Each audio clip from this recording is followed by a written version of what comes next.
Clint Eastwood was a man of few words. His reputation preceded him, but he had long learned to keep his distance from the limelight.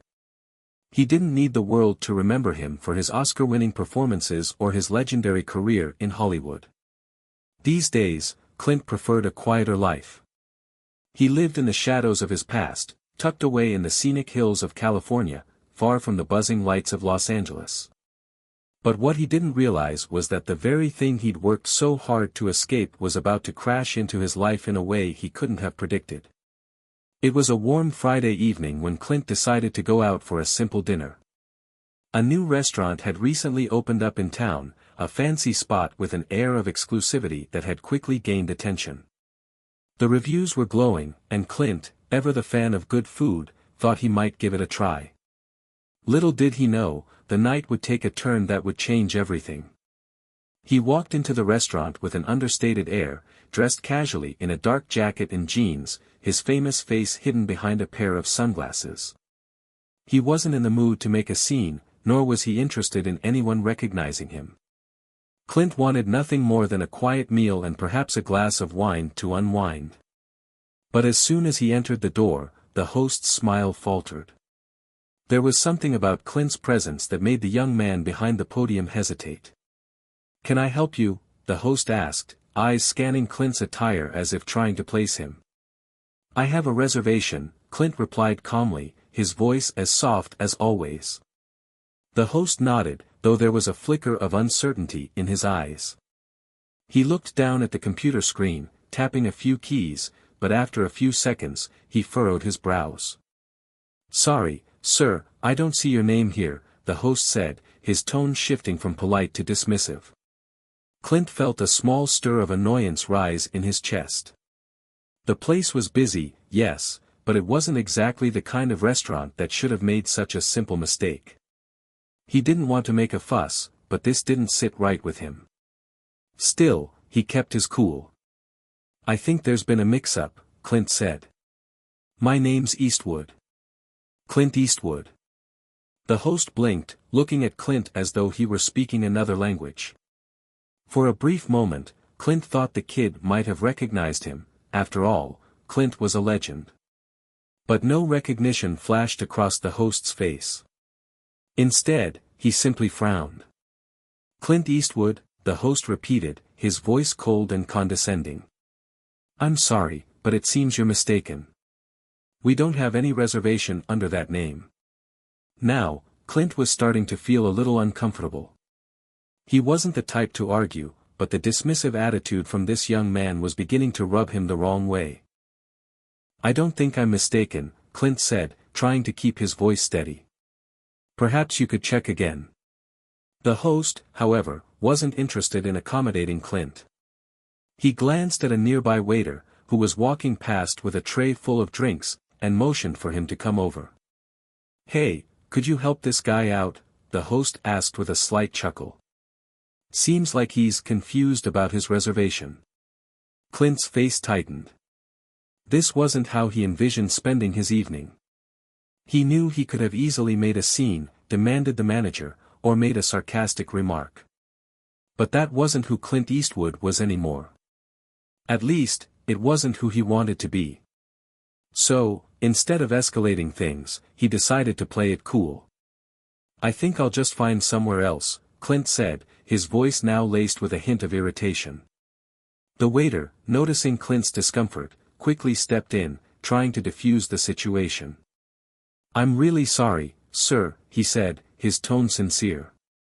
"We're just getting used to the new system. Let me see if I can help."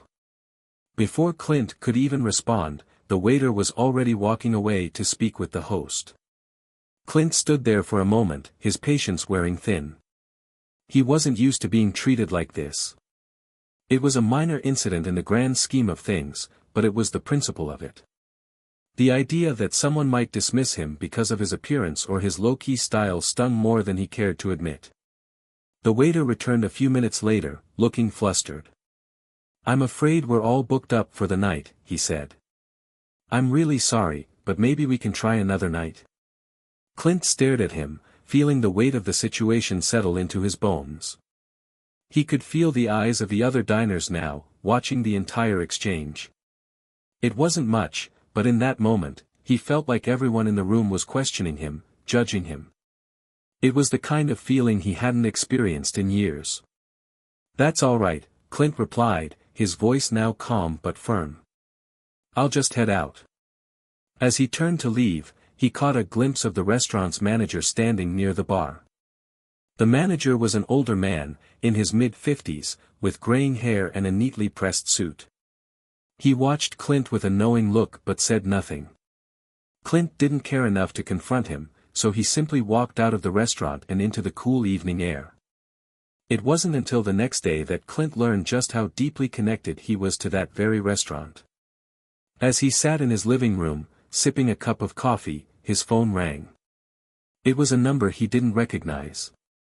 Clint answered it, assuming it was a call about one of his business ventures. "Mr. Eastwood?" The voice on the other end was apologetic, almost pleading. "I just wanted to personally apologize for the mix-up last night at the restaurant."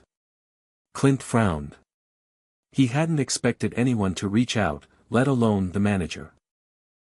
"You don't need to apologize," Clint said, trying to wave off the incident. "It's no big deal. I'll just find somewhere else next time." But the manager's tone shifted. "Well, Mr. Eastwood, the thing is. You see, you're actually one of our investors." Clint paused. "I'm sorry, what?" "Yes," the manager continued, hesitating slightly. "You've been funding the restaurant for the past few years. We've worked with your financial group to keep the place running. We were unaware that you were the Clint Eastwood." The irony hit Clint immediately. He had been unknowingly tied to the very restaurant that had kicked him out the night before. It was an uncomfortable feeling, like being slapped by fate. He chuckled, shaking his head in disbelief. "Well, that's a turn of events," Clint said dryly. "Maybe next time, someone will recognize me." Hit subscribe and leave a comment with where you're watching from. This story might just spark a new beginning. What's one thing that always pushes you forward, even when things get tough? Clint Eastwood leaned back in his chair, looking out over the quiet hills that surrounded his home. The conversation with the restaurant manager lingered in his mind like a strange echo. He wasn't upset by the incident, at least, not in the way most people might have been, but the realization that he had been unknowingly funding that restaurant left him with a deep sense of unease. How had he gotten so disconnected from his own investments? Clint had always been a man who preferred to keep his distance. He didn't like attention, didn't enjoy being in the spotlight. Sure, he'd been a famous actor, director, and producer for decades, but that was a lifetime ago. He had long since retired from the public eye. The world knew him as the tough, stoic cowboy or the grizzled antihero in Clint Eastwood films, but he wasn't that man anymore. The Clint Eastwood of today was a quiet figure, one who preferred solitude to fame. He had his small group of friends, a few trusted colleagues, and the occasional visit to his children and grandchildren. His personal life, unlike his public persona, had always been one of complexity and contradiction. Behind the stoic silence and tough guy exterior, Clint was a man with deep emotional scars from past relationships, regrets over missed opportunities, and the loss of friends and loved ones over the years. As a young man, Clint had often been caught up in the whirlwind of Hollywood, surrounded by excitement, fame, and glamorous parties. He had found solace in his acting career, but even that never felt like enough. He was drawn to the quieter things in life, like the land, the music, the simplicity of a good day's work. Over the years, he had accumulated various business ventures, many of them related to his love of music and his passion for conservation. He had invested in wineries, small film studios, and even a few real estate projects in remote parts of the country. But the truth was, Clint rarely involved himself in the day-to-day workings of these ventures. He trusted his people to handle the business side of things while he focused on his private life. It was this very distance that led to the confusion about his involvement with the restaurant. He had been a silent investor, one of many who had chipped in money to help the restaurant get off the ground. The restaurant's owners, a young couple with big dreams, had approached Clint years ago with a proposal. They were opening a high-end, farm-to-table establishment in a trendy part of town, and they needed backing. Clint had been intrigued by their passion and vision, so he agreed to invest. The couple promised him they wouldn't need to bother him unless absolutely necessary. Clint liked the idea of being an investor who could stay out of the spotlight, so he signed the papers, transferred the funds, and then moved on with his life.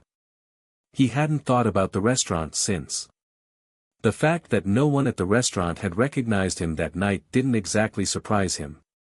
Most people who had worked with Clint in recent years were aware of his desire to stay out of the public eye. His fame was no longer the defining characteristic that people associated with him, and that suited Clint just fine. But it was hard not to feel a twinge of irony. Clint Eastwood, the actor, the legend, had been treated like just another ordinary customer, and not even recognized at that. But it wasn't the lack of recognition that bothered Clint. It was the thought that perhaps his withdrawal from the world had led him to a place where he no longer had any true connection to the things he had invested in. Sure, he had plenty of money, but what did it all mean if he wasn't involved? Was he just floating through life, disconnected from the things that once gave him purpose? Clint leaned forward, resting his elbows on the table. His thoughts drifted back to his past, the days when his career was at its peak, when he was known for his films like The Good, The Bad, and The Ugly, Unforgiven, and $1 Million Baby. Those were the years when Clint Eastwood wasn't just a name, he was an icon. But fame and success came with a price. Over the years, Clint had lost many friends to the pressures of the industry, people who had been there when he started, people who had believed in him when no one else did. And those losses weighed heavily on him, leaving him with a deep sense of regret. One of the most painful losses had been his marriage to his first wife, Maggie. They had met when Clint was just starting out in Hollywood, and for a time, they were inseparable. But the demands of his career, combined with Clint's emotional distance, had driven a wedge between them. Maggie had always supported him, but over time, she had grown weary of the sacrifices she had to make. She had wanted more from their relationship than Clint had been willing to give. In the end, they had gone their separate ways. Clint had tried to move on. He married a second time to a woman named Dina, and they had children together. But that marriage, too, had ended in divorce. Clint had learned that love was a tricky thing, a fragile connection that could be broken by time, by distance, or by the very things that once brought people together. Despite the pain, Clint had always kept his focus on his career and his personal projects.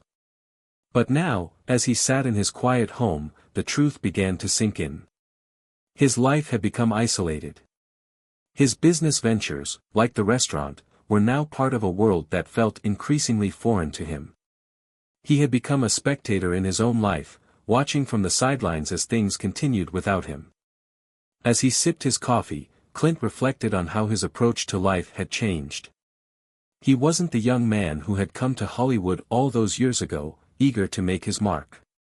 He wasn't the determined filmmaker who had pushed the boundaries of storytelling. Now, he was a man looking for peace, for redemption. He had reached the point in his life where the past no longer defined him, but the future seemed uncertain. Clint's phone rang again, breaking his train of thought. It was the same number from earlier. He answered it, expecting another apology from the manager. "Mr. Eastwood?" The manager's voice was more urgent this time. "I just wanted to let you know, there's been a mistake. We've looked into things, and we want to make it right. If you could come down to the restaurant, we'd love to make it up to you." Clint thought about it for a moment. He wasn't sure if he wanted to go back. He wasn't sure if he wanted to be part of that world again. But something inside him stirred, a flicker of curiosity, a desire to see this through. Maybe this was the push he needed to reconnect with the things that had been left behind. "All right," Clint said, his voice calm but firm. "I'll be there in an hour." Clint Eastwood sat in his car as he drove toward the restaurant, the faint hum of the engine and the sound of tires on the road the only noise in the otherwise quiet evening. It had been a long time since he'd ventured out for anything other than business or family, and certainly never for something like this, a simple apology. But the situation had piqued his interest in a way he hadn't expected. How could a restaurant that had kicked him out just the night before suddenly be so eager to make amends? As he neared the restaurant, Clint took a deep breath. He'd always been a man who preferred to keep his personal matters private, but something about this felt like a test. Maybe it was his pride, or maybe it was just the absurdity of the situation that pushed him forward. After all, Clint Eastwood wasn't someone who got kicked out of places, not even if he was a quiet, retired man. And now, the very restaurant he had no idea he was involved with had turned into a strange crossroads for him. The restaurant was located in a trendy part of town, surrounded by other upscale businesses and charming boutiques. Its glass windows shimmered under the streetlights, casting soft reflections onto the sidewalk. Clint parked in front, his mind swirling with questions he hadn't yet asked himself. Why had the owners not recognized him last night? Was this some kind of misunderstanding, or had his quiet role as an investor truly rendered him invisible? As Clint stepped out of the car and walked toward the entrance, he noticed the familiar warm glow of the interior. The place had an almost regal air to it, modern but with touches of rustic charm. He couldn't deny that it looked like an elegant spot. Still, he felt the weight of yesterday's encounter like an invisible hand pushing him forward. It didn't matter how nice the place was. He had been disrespected, and now he was walking back into it, uncertain of what awaited him. When Clint stepped through the door, he was immediately greeted by the manager, a middle-aged man with slick back hair and a nervous smile. He had been standing near the bar earlier, watching Clint's brief exit from the restaurant. The manager's face now held a slight sheen of sweat, his anxiety palpable. "Mr. Eastwood, thank you for coming," the manager said quickly, offering a handshake that Clint reluctantly accepted. "We are truly sorry for what happened last night. We've looked into the situation, and I promise you that it won't happen again. We pride ourselves on providing a top-notch experience, and last night was, well, frankly, it was embarrassing." Clint nodded, his expression unreadable. He was not one for small talk, and he wasn't sure whether he should be angry or amused. His eyes scanned the restaurant, catching glimpses of the bustling wait staff, diners enjoying their meals, and the soft light dancing across the tables. Everything seemed so normal, so untouched by the strange incident the night before.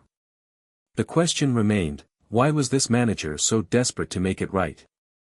"I appreciate the apology," Clint said, his voice steady. "But I still don't understand why this happened in the first place. I came in quietly, hoping for a simple meal. I'm just a customer, after all." The manager's expression shifted, his eyes betraying a hint of nervousness.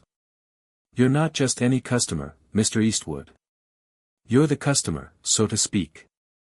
The reason we're asking you to come back is because, well, we didn't realize who you were last night." Clint frowned.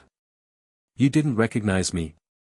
"No, sir, we didn't," the manager replied, his voice lowering slightly. "And it's embarrassing to admit, but we've realized something important. You see, you're not just a celebrity. You're a key investor in this restaurant. We've been working with your financial group for years, and your support has kept us afloat.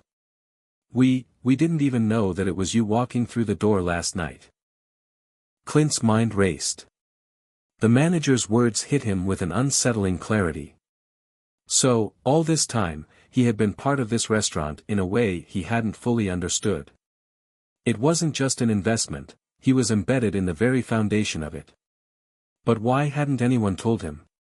He never asked for recognition, but this felt like a betrayal of sorts. They had treated him like any other anonymous guest, and for what? Clint took a slow breath. "So, what are you asking for? A second chance?" The manager's face brightened, relieved to see Clint not entirely turned off by the situation.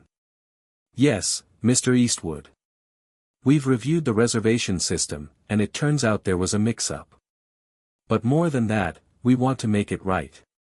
We want you to experience the service and the food as our honored guest, not as someone we just expect to blend in. Your support has been invaluable, and we want you to see that." Clint stood silently for a moment, letting the words sink in. A part of him felt satisfied by the apology, but another part couldn't shake the sting of being treated like an outsider, even as an investor. In the world he had carefully withdrawn from, everything had seemed so neat and predictable. But now, standing in this restaurant with its glossy exterior and polished service, Clint was beginning to feel like a pawn in a game he hadn't even realized he was playing. As he considered the offer, the sound of a familiar voice reached his ears. "Clint. Is that you?" Clint turned to see a woman walking toward him. Her face was radiant, with warm brown eyes and a smile that immediately sparked recognition. It was Sarah, the head chef of the restaurant, someone he had met years ago when the place had first opened. Sarah had been the driving force behind the restaurant's culinary vision, someone with a passion for farm-to-table dining, who had worked tirelessly to create something truly unique. "Sarah," Clint said, surprised but pleased to see her. "It's been a while." "I never thought I'd see you back here," Sarah said with a soft chuckle. "After the mix-up last night, I was hoping we could finally meet up properly. I'm so sorry about what happened." Clint nodded, still processing the information. "It's all right. It's just strange. I didn't realize how connected I was to all of this." Sarah's eyes softened. "We all get lost in the hustle of things, Clint. You've given us so much, and we owe you that respect. I can't change what happened, but I promise you, I'll do everything I can to make this night worthwhile." Her words, genuine and filled with sincerity, caught Clint off guard. There was something about her tone that made him feel like he wasn't just a nameless investor, but a person who had made a difference. Maybe there was more to this evening than he had anticipated. After a long pause, Clint nodded. "All right. Let's see what you've got then." The manager looked relieved, and Sarah smiled warmly, her eyes brightening with anticipation. "Thank you, Clint. You won't regret it. Come on, we've got a table prepared for you." As Clint followed Sarah to his seat, he couldn't help but feel a strange sense of unease and curiosity. What had started as a simple dinner had now turned into something far more complex. It was clear that this restaurant, and his involvement in it, was not as simple as he'd imagined.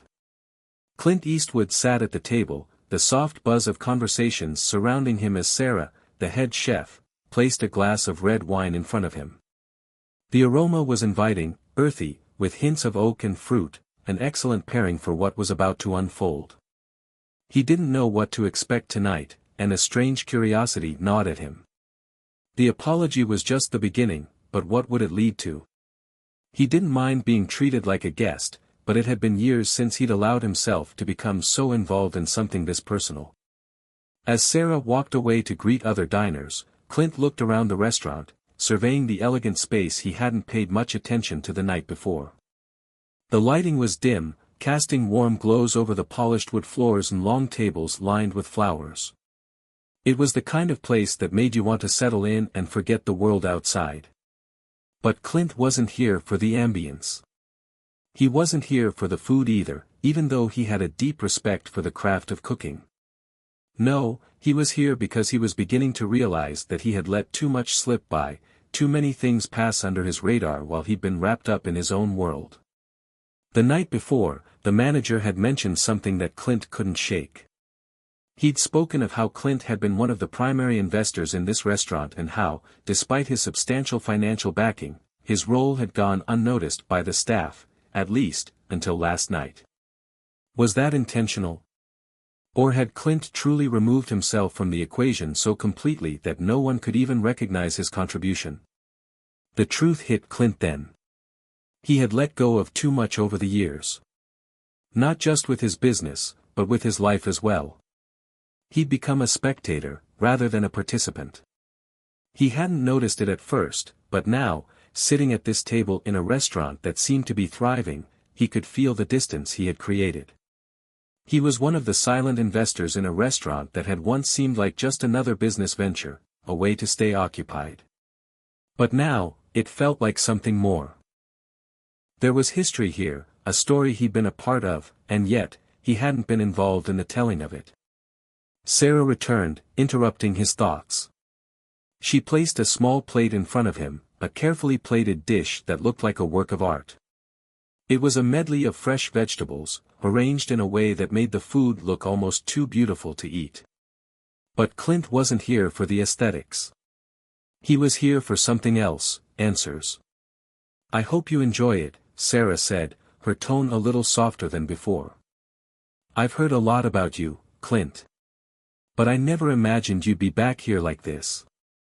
Clint didn't smile. He simply nodded, pushing the food around with his fork. It was delicious, rich, vibrant, every bite a burst of flavor. But his mind wasn't on the food. It was on the people who were starting to crowd into the restaurant, the ones who were enjoying their meals without any clue about the connection he had to this place. I didn't realize how involved I was, Clint said slowly, his voice low. I've been out of touch. All I wanted was to be left alone, to keep things simple. But now, I see how much I've missed by staying out of everything. I've become a ghost in my own life. Sarah's eyes softened, and she sat down across from him, leaning forward. Clint, sometimes, the hardest thing to do is to stay connected. You've spent your life building an empire, making films, making history. But it doesn't mean you have to forget what matters. You've helped build something incredible here. This restaurant, it's a piece of you. It's a legacy, even if you didn't realize it. Clint was quiet for a moment. He had spent years building something that had become so much more than just a career. His films, his investments, his legacy, they were all connected by the same thread, but he had pulled himself away from them. Now, sitting across from Sarah, he realized how far removed he'd allowed himself to become from the very things he once poured his heart into. I think I lost sight of that, Clint admitted, looking at the plate in front of him but seeing nothing. I wanted peace. I wanted to be left alone. But maybe that was the easy way out. Maybe, all along, I've been avoiding the truth. The truth? Sarah raised an eyebrow. What truth is that? The truth that I've been avoiding the things that make me who I am. The things that bring me joy, even in the quiet moments. The things that keep me grounded, even when the world tries to pull me in 1,000 different directions. I built this place, in a way. But I haven't been here for it. I haven't really been here for anything. Clint's words hung in the air between them. For a moment, there was no sound except for the soft clinking of glasses and the murmur of other diners. Sarah didn't rush to fill the silence. She let Clint process what he had said. She had been part of this journey, too, and she understood the complexities of the man sitting before her. Clint Eastwood had always been larger than life, but underneath that tough exterior was a man who had been wrestling with the passage of time and the choices he had made. Finally, Sarah spoke. It's never too late, Clint. To reconnect. To come back to the things that matter. I can't promise it'll be easy, but I can promise it'll be worth it. Clint looked up at her, her words sinking deep into him. She was right. It wasn't too late. And maybe, just maybe, this restaurant, this strange intersection of his past and present, was the sign he needed. Maybe it wasn't about escaping the world, maybe it was about embracing it again. You know, Clint said, leaning back in his chair, a glint of recognition in his eyes. I've always said that life's about the choices we make. And I think this is one choice I need to make. I can't keep running away from things. Not anymore. Sarah smiled softly, her face reflecting the understanding that Clint needed. I'm glad to hear that. And I'll be here, Clint. We'll all be here. You're not alone in this. As the evening unfolded, Clint realized that this wasn't just an ordinary dinner. It was a turning point. A return to something he had left behind, something he had forgotten. The food was fantastic, the company genuine, but the true reward was the realization that it wasn't too late to come back, to reclaim a piece of himself he thought he had lost. The journey ahead wouldn't be simple, and it wouldn't be without its struggles. But Clint was ready now. He had taken the first step, and there was no turning back. The days after Clint's visit to the restaurant were filled with a restlessness he hadn't felt in years. There was something about reconnecting with that piece of his past, even in such an unexpected way, that left him with a sense of urgency. The conversations with Sarah, the realization that he'd let too much slip through his fingers, it all weighed heavily on him. It wasn't just about the restaurant anymore. It was about his life. He had been running on autopilot for so long. The world of entertainment, business, and fame had surrounded him like a bubble, one he had carefully created, built with his own hands, but now, it felt more like a prison than a haven. He thought he had everything under control, but the truth was that he had been holding on to the wrong things. And now, it felt like everything was starting to come apart. That evening, Clint sat in his office at home, staring out the large windows overlooking the city. The golden lights of downtown flickered below, but the beauty of the view didn't soothe him like it once had. It was quiet, too quiet. His phone buzzed on the desk, a reminder of the life outside. But as he picked it up, a feeling of unease settled over him. It was a message from his financial advisor. "Clint, we need to talk. Something's come up.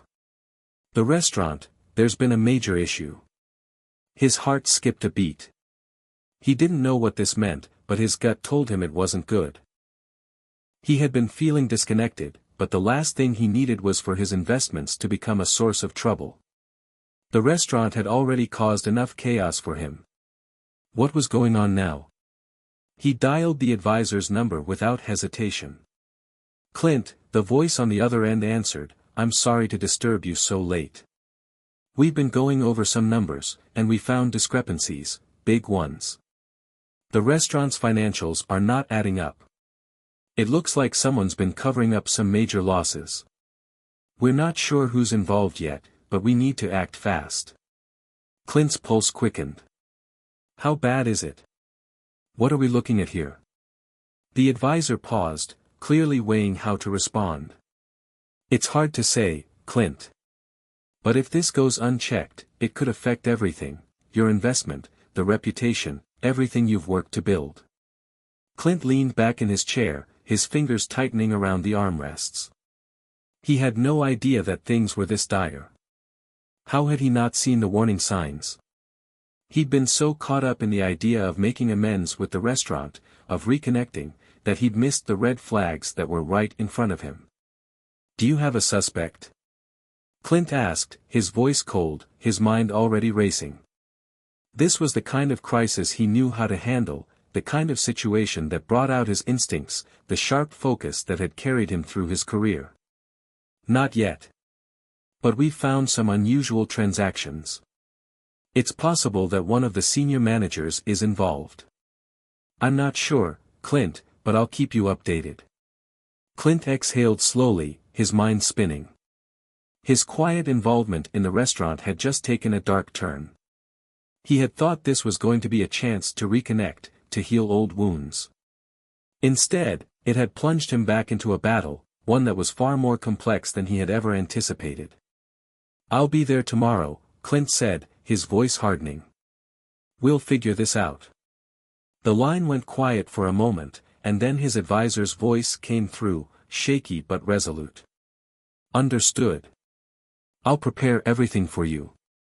Clint hung up the phone, staring at the screen for a moment as the weight of the situation settled in. He had been swept up by the idea of reconciliation, of trying to mend things that were broken, but now, his return to the restaurant had thrown him into a fight for control.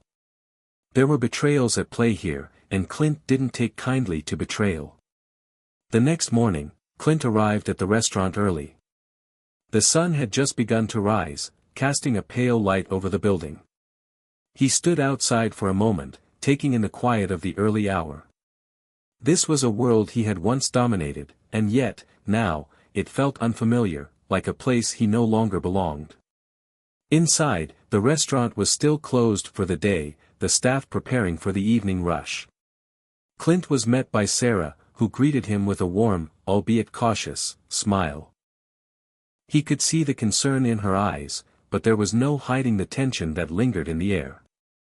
"You've heard?" she asked, her voice quiet. Clint nodded. "It's bad, Sarah. Really bad. I don't know how I didn't see it before, but now we have to fix it." Sarah bit her lip, glancing around as if unsure of what to say next. "Clint, I need to be honest with you.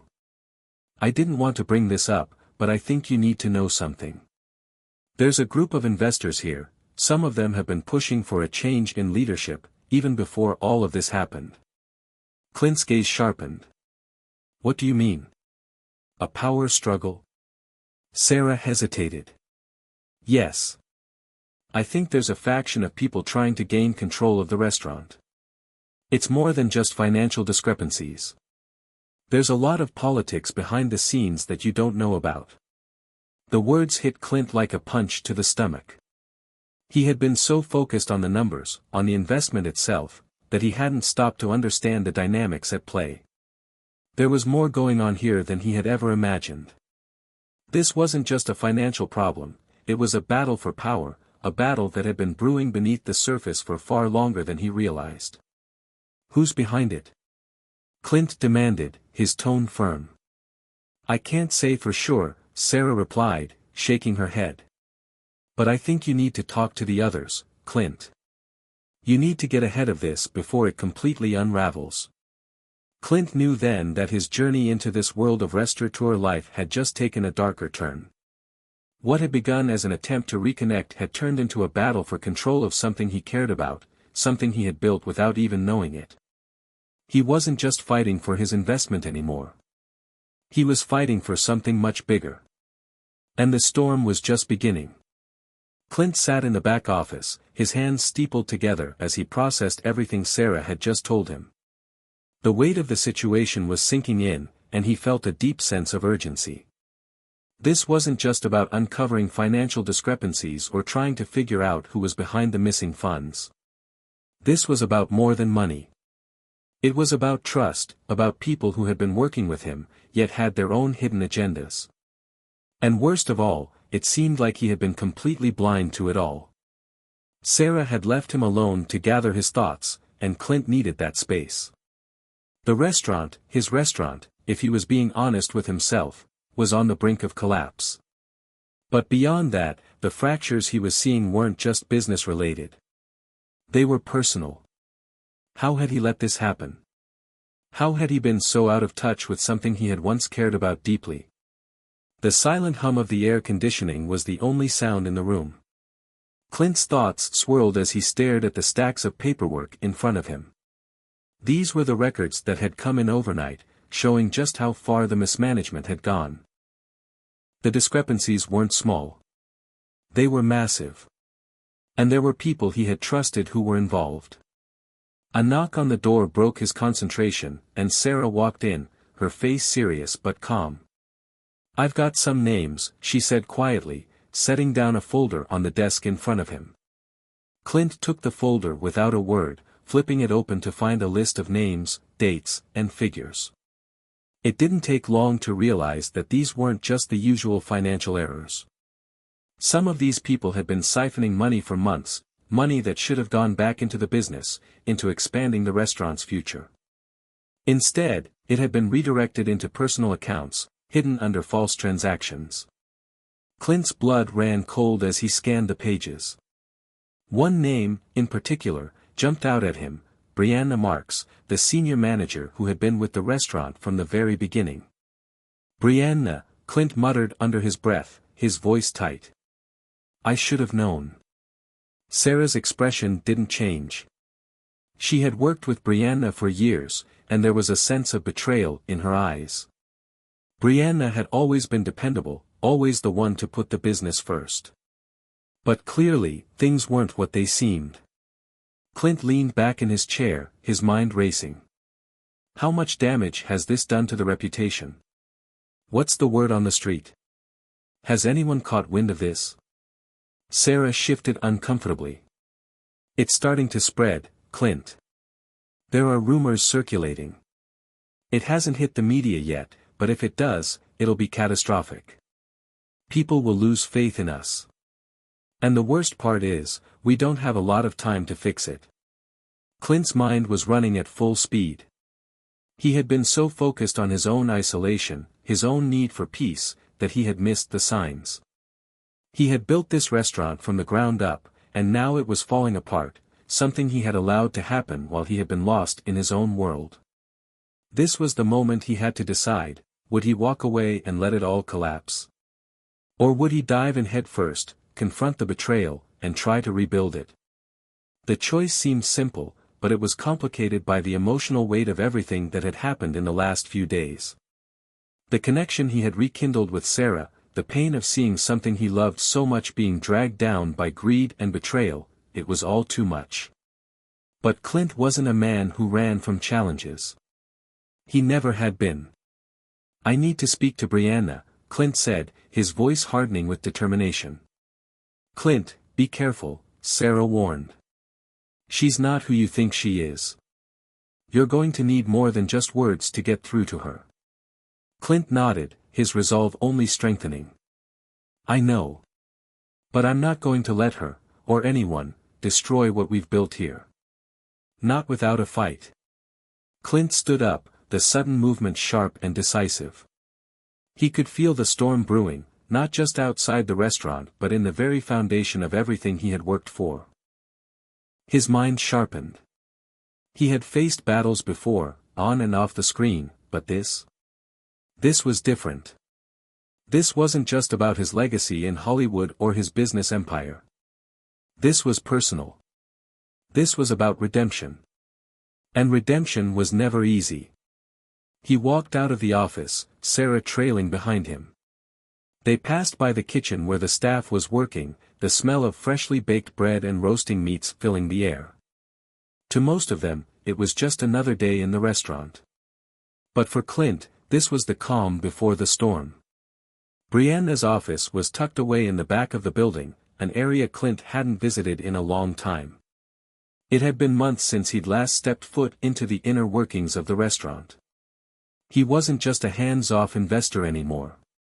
He was about to become the person who took control, no matter what it took. When they reached the door, Sarah hesitated. Are you sure about this? Clint didn't answer right away. Instead, he opened the door and stepped inside, his eyes immediately locking with Brianna's. She was sitting behind her desk, her usual composed demeanor now replaced with a nervous energy Clint hadn't expected. Clint, Brianna said, standing up quickly, a forced smile on her face. I didn't expect to see you here today. I think we need to talk, Clint replied, his voice low and serious. Brianna's smile faltered, and she gestured to the chairs across from her desk. Of course. Please, sit. Clint didn't sit. He stood there, his posture rigid as he stared at her. Sarah stood quietly beside him, her presence a reminder of just how much was at stake. What's going on, Brianna? Clint asked, cutting straight to the point. You've been siphoning money from this restaurant. You've been covering your tracks, but I know what you've been doing. Brianna's face paled, and for the first time, Clint saw a crack in her professional facade. She opened her mouth to speak, but nothing came out. Clint wasn't giving her the chance to make excuses. This isn't just about money, is it? Clint pressed. This is about power, control. You thought you could take this place from me, didn't you? There was a moment of silence, a heavy tension hanging in the air. Brianna finally looked up at him, her expression shifting from shock to something else entirely, something Clint couldn't quite read. You don't understand, Clint, Brianna said, her voice trembling now. This was never about you. It was about what this place has become. About what I need. You left me with nothing but the scraps of your empire. I had to take control. Clint's heart pounded in his chest. This wasn't just about money. It was about betrayal, greed, and a hunger for power that had been festering for too long. But Clint wasn't going to let it break him, not again. "You're wrong," Clint said, his voice cold but resolute. "This is my restaurant, Brianna. And I'm not going to let you destroy it, or me, just to get what you want." The storm was here. And Clint was ready to face it head-on. The tension in the room was palpable. Clint stood across from Brianna, his mind a whirlwind of thoughts, his emotions churning like a storm. The betrayal, the lies, the sense of loss, it was all too much to take in. Brianna had been with him from the very beginning, helping build the restaurant from the ground up. Now, to find out she had been secretly undermining him, plotting to take control, it felt like a punch to the gut. Brianna, on the other hand, seemed to have shed her earlier nervousness. She was no longer trembling. In fact, there was a quiet strength in her posture now, something Clint hadn't seen in her before. She wasn't the same woman he had once trusted. She had transformed into someone unrecognizable. "You don't get it, Clint," she said, her voice now steady, even cold. "You abandoned us. You left this place in my hands, and I had to make decisions that you couldn't understand. This wasn't about power for me, it was about survival. It was about keeping this place alive when you couldn't be bothered to care." Clint's blood ran cold as he heard the venom in her voice. There was no remorse in her tone, no sign of regret. Only a cold justification for everything she had done. Survival? Clint's voice was tight, barely controlled. "You took my company, my legacy, and you betrayed me for what? A little power? A little control? This restaurant meant something to me, Brianna. It wasn't just about the money, it was about making a difference, creating something lasting. And you turned it into something else. Something I can't even recognize." Brianna's eyes flashed with anger. "You think I wanted this? You think I wanted to destroy everything you built? I had no choice. You left me in charge and then disappeared. You ignored every warning sign, Clint. You ignored the people who were struggling to keep this place afloat. You were too busy chasing fame and fortune, while I stayed here, trying to hold everything together." Her words hit Clint like a sledgehammer. He had known, deep down, that he had neglected the restaurant, that he had been absent from the life of the business for far too long. But hearing Brianna's accusations laid out so coldly made it impossible for him to deny his own responsibility. He had turned his back on the very thing that had once brought him fulfillment, and now he was paying the price. "Maybe I made mistakes," Clint admitted, his voice softer now, though the anger still simmered beneath the surface. "But that doesn't justify what you did. You didn't have the right to take what wasn't yours." Brianna's expression softened for a moment, as though she were on the verge of saying something. But before she could speak, there was a knock on the door, and Sarah stepped in, her face tense. "Clint," she said, her voice low. "We've got trouble." Clint's heart sank. He had hoped that the worst of this confrontation was behind him, but it seemed like the storm was far from over. "What is it?" he asked, his voice filled with dread. "There's a group of investors outside," Sarah explained. "They're demanding a meeting. They're saying they want answers. They've caught wind of the financial issues, and now they're ready to make their move. If we don't act fast, they're going to take control of the restaurant for themselves." Clint's fists clenched at his sides.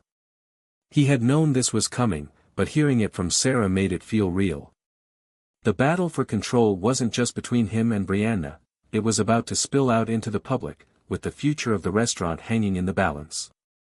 "We can't let them take it," Clint said, his voice resolute. "We need to act, and we need to act now.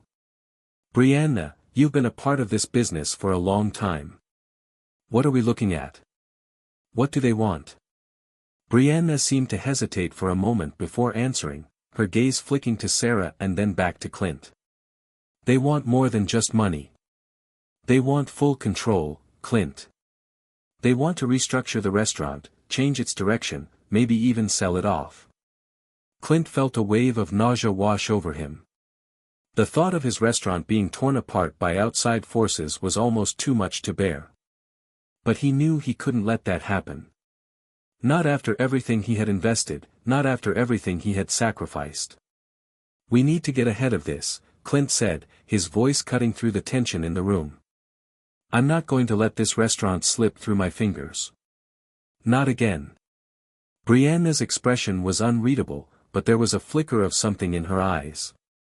She wasn't the same person who had been so quick to betray him, but she wasn't entirely on his side either.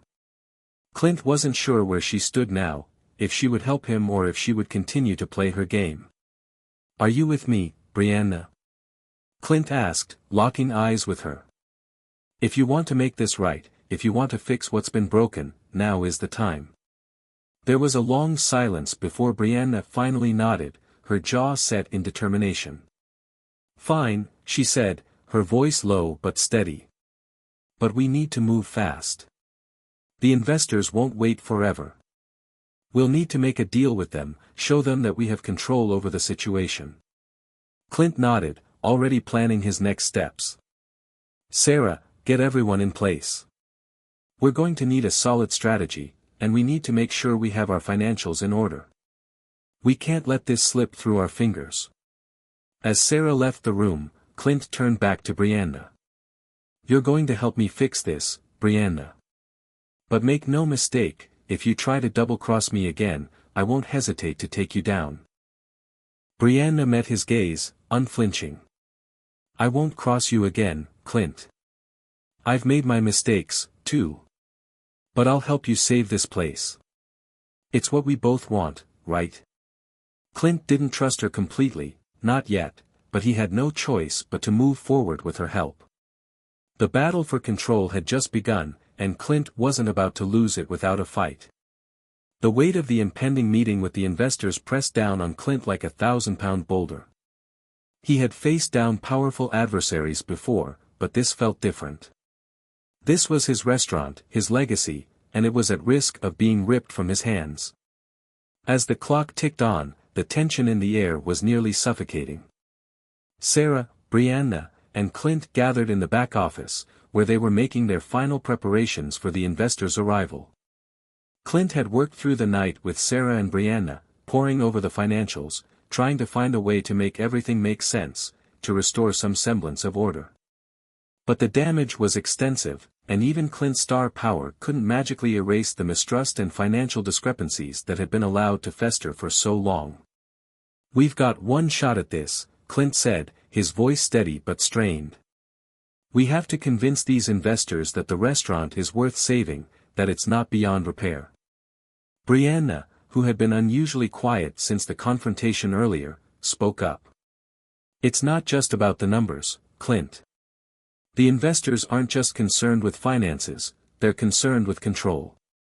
If we show them that we have a plan, a clear path forward, it might sway them. But we'll need to offer them something more, something they can't refuse." Clint glanced at her, his eyes narrowing. He wasn't sure he could trust Brianna completely after everything that had happened, but there was no denying that she knew this business. She had been with him from the beginning. If anyone could help them navigate this minefield, it was her. "All right," Clint said, standing up from his chair. "We'll show them a plan, and we'll offer them a seat at the table. But they're not taking control of this place. We're fighting for it, every step of the way." The meeting was set to take place in an hour, and Clint's nerves were starting to fray. The restaurant, usually bustling with activity, was eerily quiet in the moments before the storm. The wait staff, the chefs, and the kitchen staff were all busy, but Clint could feel the underlying current of fear. Word had gotten out. The investors knew about the financial issues, and the rumors had spread like wildfire. Clint knew the stakes were higher than ever before. If they couldn't secure this meeting, everything would be lost. And in the back of his mind, he couldn't shake the feeling that Brianna might still have her own agenda. "You sure about her?" Sarah asked, pulling Clint aside as they prepared for the investors to arrive. "She's not going to pull something, is she?" Clint looked at Sarah, his eyes filled with uncertainty. "I don't know," he admitted. "But right now, I don't have a choice. I need her help. And I'm hoping that, whatever her reasons were, she's done with the games." Sarah nodded, her gaze lingering on Brianna, who was across the room, busy preparing for the meeting. "We'll see. Just keep your eyes open. I don't trust her." Clint couldn't argue with that. Trust had become a fragile thing in this world of shadows, where the line between ally and adversary was often blurred. But he couldn't afford to be paranoid. Not now. The minutes seemed to drag on as they waited for the investors to arrive. Finally, the door to the restaurant opened, and the group of investors stepped inside. Clint felt his heart rate pick up as they walked toward the back office. There were 5 of them, dressed in sharp suits, their faces cold and calculating. They were the kind of people Clint had encountered countless times in Hollywood, powerful, indifferent, and always looking for an angle. One of them, a tall man with slick back hair and a sharp jawline, extended his hand to Clint. "Clint Eastwood," he said, his voice dripping with forced politeness. "I didn't expect to meet you in person. It's an honor." Clint took the man's hand and shook it firmly. "The pleasure's mine," Clint replied, though he could feel the tension between them. This wasn't a social call. This was business, and Clint was ready to fight for what was his. As the group settled into the meeting room, Clint, Sarah, and Brianna sat on the other side of the table, staring across at the investors. Clint didn't want to waste time on pleasantries. The stakes were too high. "So, let's get to it," Clint said, leaning forward, his voice steady. "I know why you're here. You want to take control of this restaurant. You want to fix the problems that have been building for months. But here's the thing, this is my restaurant. And I'm not going to just hand it over to you." The investors exchanged glances, clearly surprised by Clint's boldness. The tall man from before, who seemed to be the leader, cleared his throat. "Mr. Eastwood, with all due respect, we've reviewed the financials. This restaurant is in serious trouble. If we don't step in, it's not going to last. We can help turn this around, but we need full control. We need a restructuring, and we need to make some difficult decisions." Clint narrowed his eyes. "I don't care about your restructuring. I don't care about your difficult decisions. This place doesn't just belong to you, and it doesn't belong to me. It belongs to the people who have put their time and effort into making it what it is. And I'm not going to let you take that away." Brianna, who had been quiet up until this point, spoke up. "Clint's right. But we're not asking you to step away entirely. We're asking for a partnership. We have a plan, something that will work for everyone. We want to bring in more capital, restructure the operations to be more efficient, and, most importantly, ensure that the integrity of the restaurant stays intact." The investors exchanged more glances, and Clint could tell they were considering it. He wasn't going to give in easily. He had to make them believe that they had something to lose if they took control. "We're offering you a chance to come in on our terms," Clint continued. "You want to make money?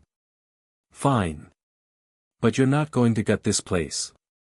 You're not going to turn it into something unrecognizable." The leader of the investors finally spoke.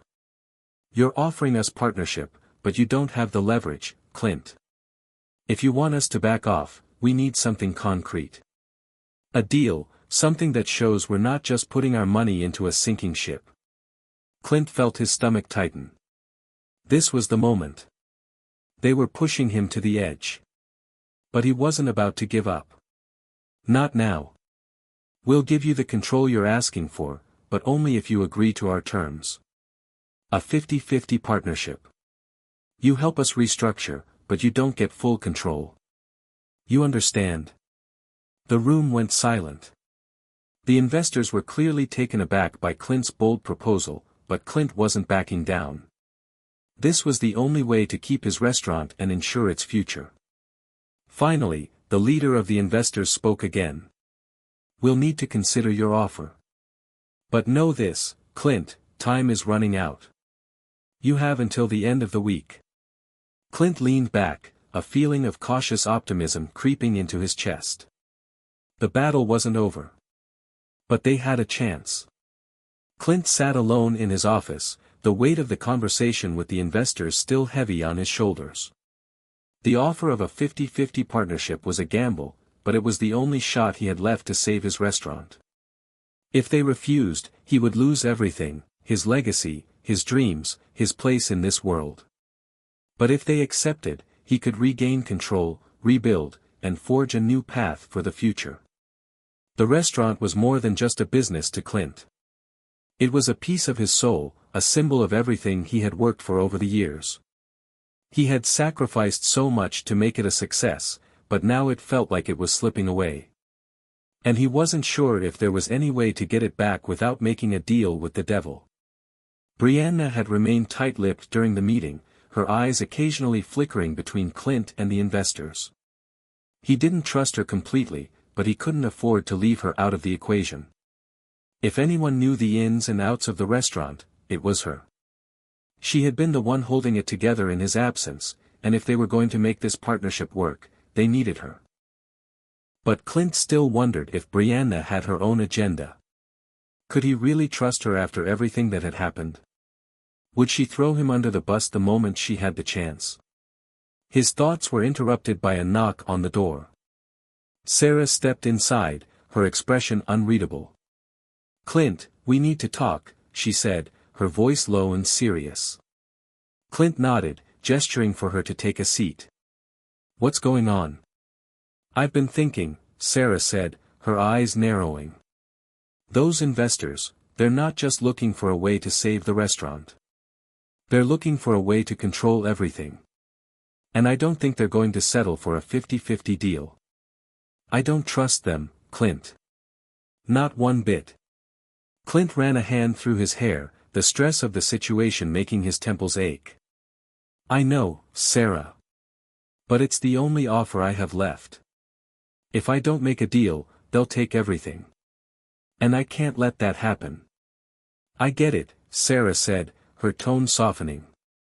"But I'm telling you, Clint, there's more to this than meets the eye. Brianna's not exactly on our side, either. She's playing both sides, and I'm not sure which one she's really working for." Clint's stomach churned at the thought. He had always been able to read people, but Brianna had him second-guessing himself every step of the way. Her actions, her words, none of it had added up, and he didn't know how to navigate the situation without getting burned. "I need to talk to her," Clint said, standing up from his desk. "I need to know where her loyalties really lie." Sarah nodded, her face still etched with concern. "Just be careful. If she's planning something, we might not see it coming until it's too late." Clint didn't respond. He had a bad feeling about all of this, but he couldn't afford to be paranoid. He had to act, and he had to act fast. The door to the office creaked open again, and Brianna stepped in, her expression cool and composed. She met Clint's gaze, her eyes betraying nothing. "I've been thinking about our conversation earlier," Brianna said, her voice calm but firm. "I think the investors are right about one thing: we need to make changes. But I'm not sure your 50-50 idea is the best option." Clint's heart skipped a beat. His suspicions were growing, and the way Brianna was speaking only fueled them. Was she trying to undermine him again? "What are you saying?" Clint asked, his voice low, but his mind racing. Brianna crossed her arms, leaning against the doorframe. "What I'm saying is that we need more than just a partnership. If we're going to convince these investors to take us seriously, we need to offer them something more. Something they can't turn down." Clint narrowed his eyes. "What do you have in mind?" Brianna hesitated for a moment before speaking, her voice dropping to a whisper. "We can offer them full control, but only if they agree to a complete overhaul. If they take charge, we'll have no say in how things are run. But we'll still have a stake in it. We won't be left out in the cold." Clint's mind raced as he processed her words. Was she serious? She was suggesting a full surrender, a complete shift of power. But why would she offer this now, after everything that had happened? Was she trying to play him? I don't trust them, Brianna, Clint said, his voice tight with frustration. They've already proven they'll take advantage of any weakness. If we give them full control, we might as well hand them the keys to the restaurant and walk away. Brianna's expression remained calm, almost dispassionate. It's not about trust, Clint. It's about survival. If we keep fighting them, we'll lose everything. But if we make this deal, we can still keep a piece of it. We can still have something to work with. Clint felt a wave of conflicting emotions. Part of him wanted to agree, to take the easy route and preserve whatever they could salvage. But another part of him, the part that had fought so hard for this place, that had poured so much of himself into it, was screaming to fight back.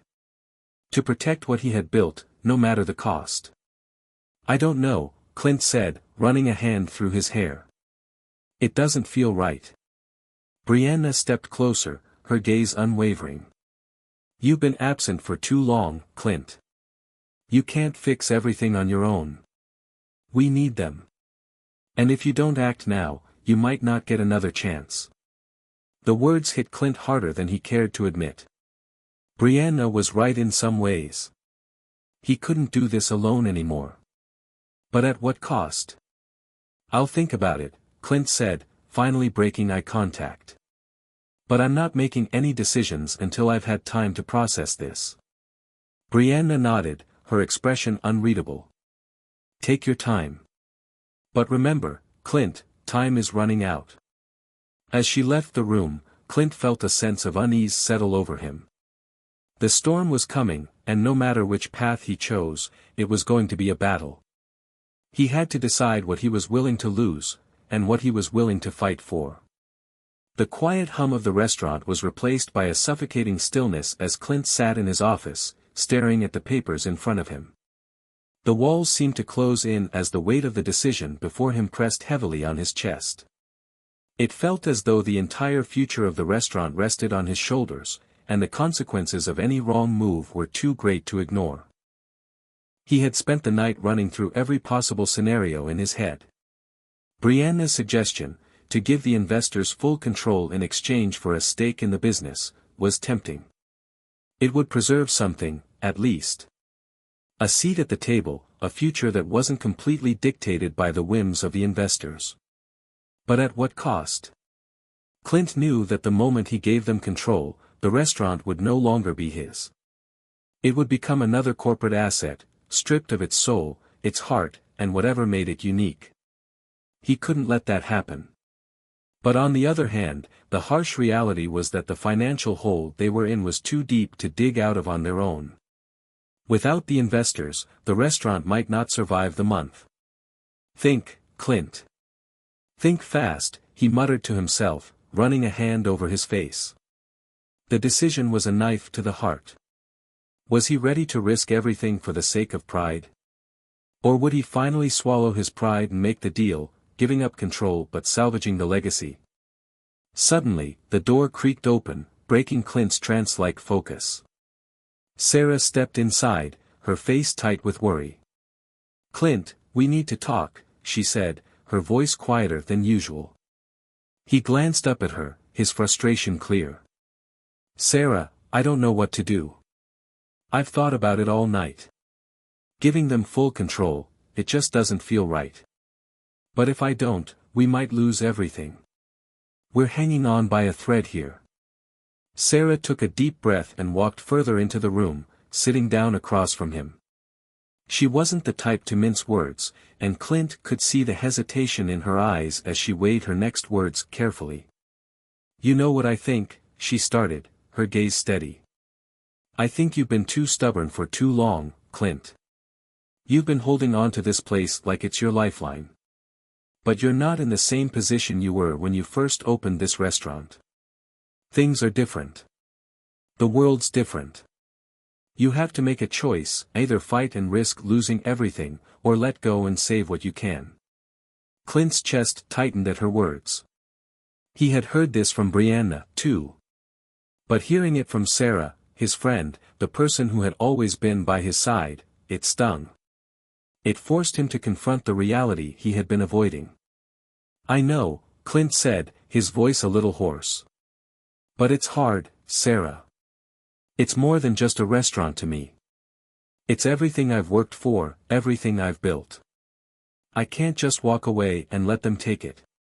Sarah's eyes softened. "I get it, Clint. But you can't fight this battle alone. Not anymore. We all need to face the facts. The investors, no matter how much you hate it, are the only ones who can help right now. And they're offering you a lifeline, even if it's not the one you wanted. You can't keep holding on to something that's slipping away, or you'll lose everything." Clint leaned back in his chair, closing his eyes for a moment as he tried to digest her words. She was right. The walls were closing in, and he was running out of time. He could either swallow his pride, take the deal, and ensure the future of the restaurant, or he could continue to resist, risking everything and ending up with nothing. "You're right," Clint finally said, his voice tight.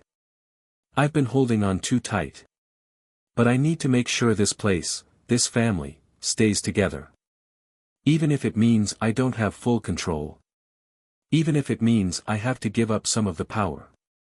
Sarah reached across the table, placing a hand on his. "Whatever you decide, Clint, we're in this together. You've got a team. You don't have to do this alone." Clint looked at her, a mixture of gratitude and apprehension swirling in his chest. It felt like the end of an era. But maybe it wasn't the end after all. Maybe it was the beginning of something new, something he could shape, even if it meant taking a step back. "I'm going to call them," Clint said, his voice steady. "I'll make the deal. But I won't let them strip the heart out of this place. We'll keep control where it matters." Sarah smiled, her eyes filled with pride. "You've got this, Clint." The phone call with the investors felt like it took hours, even though it was only a few minutes long. Clint made the offer, full control in exchange for a 50-50 partnership, but he made it clear that they couldn't change the soul of the restaurant. The line went silent for what felt like an eternity before the investor on the other end spoke. "All right, Clint. You've got a deal. But understand this, we'll be calling the shots from here on out. You're still part of the team, but you'll need to let us handle things." Clint swallowed hard. He had done it. The deal was done. And while he had won some control, it wasn't the victory he had hoped for. But it was a victory nonetheless. After hanging up, Clint looked out the office window, his heart heavy with a sense of loss.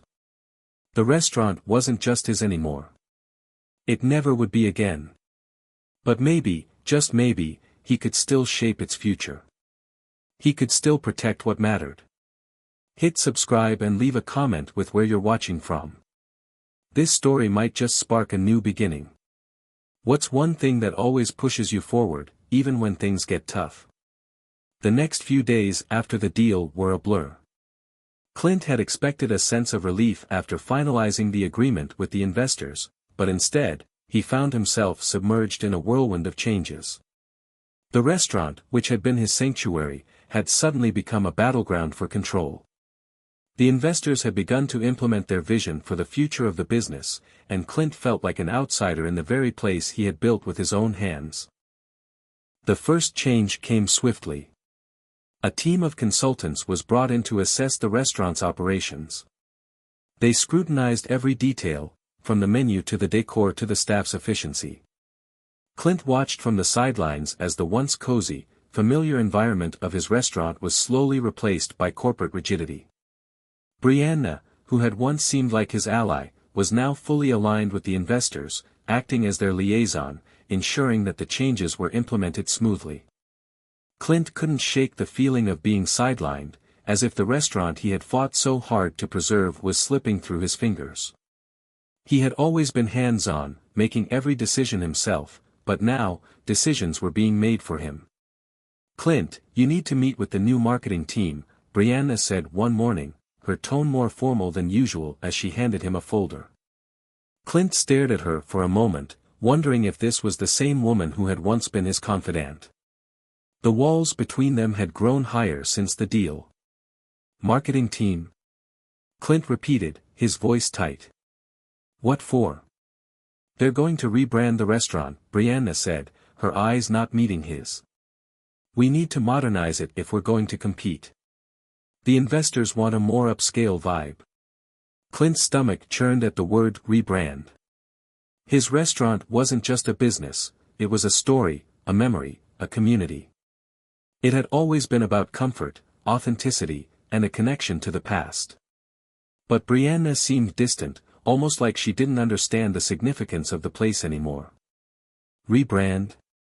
Clint repeated again, his voice low, more to himself than to her. This place is fine the way it is. I know you're attached to the old ways, Clint, Brianna said, her voice cool. But things need to change. We can't keep running the same way if we want to survive in today's market.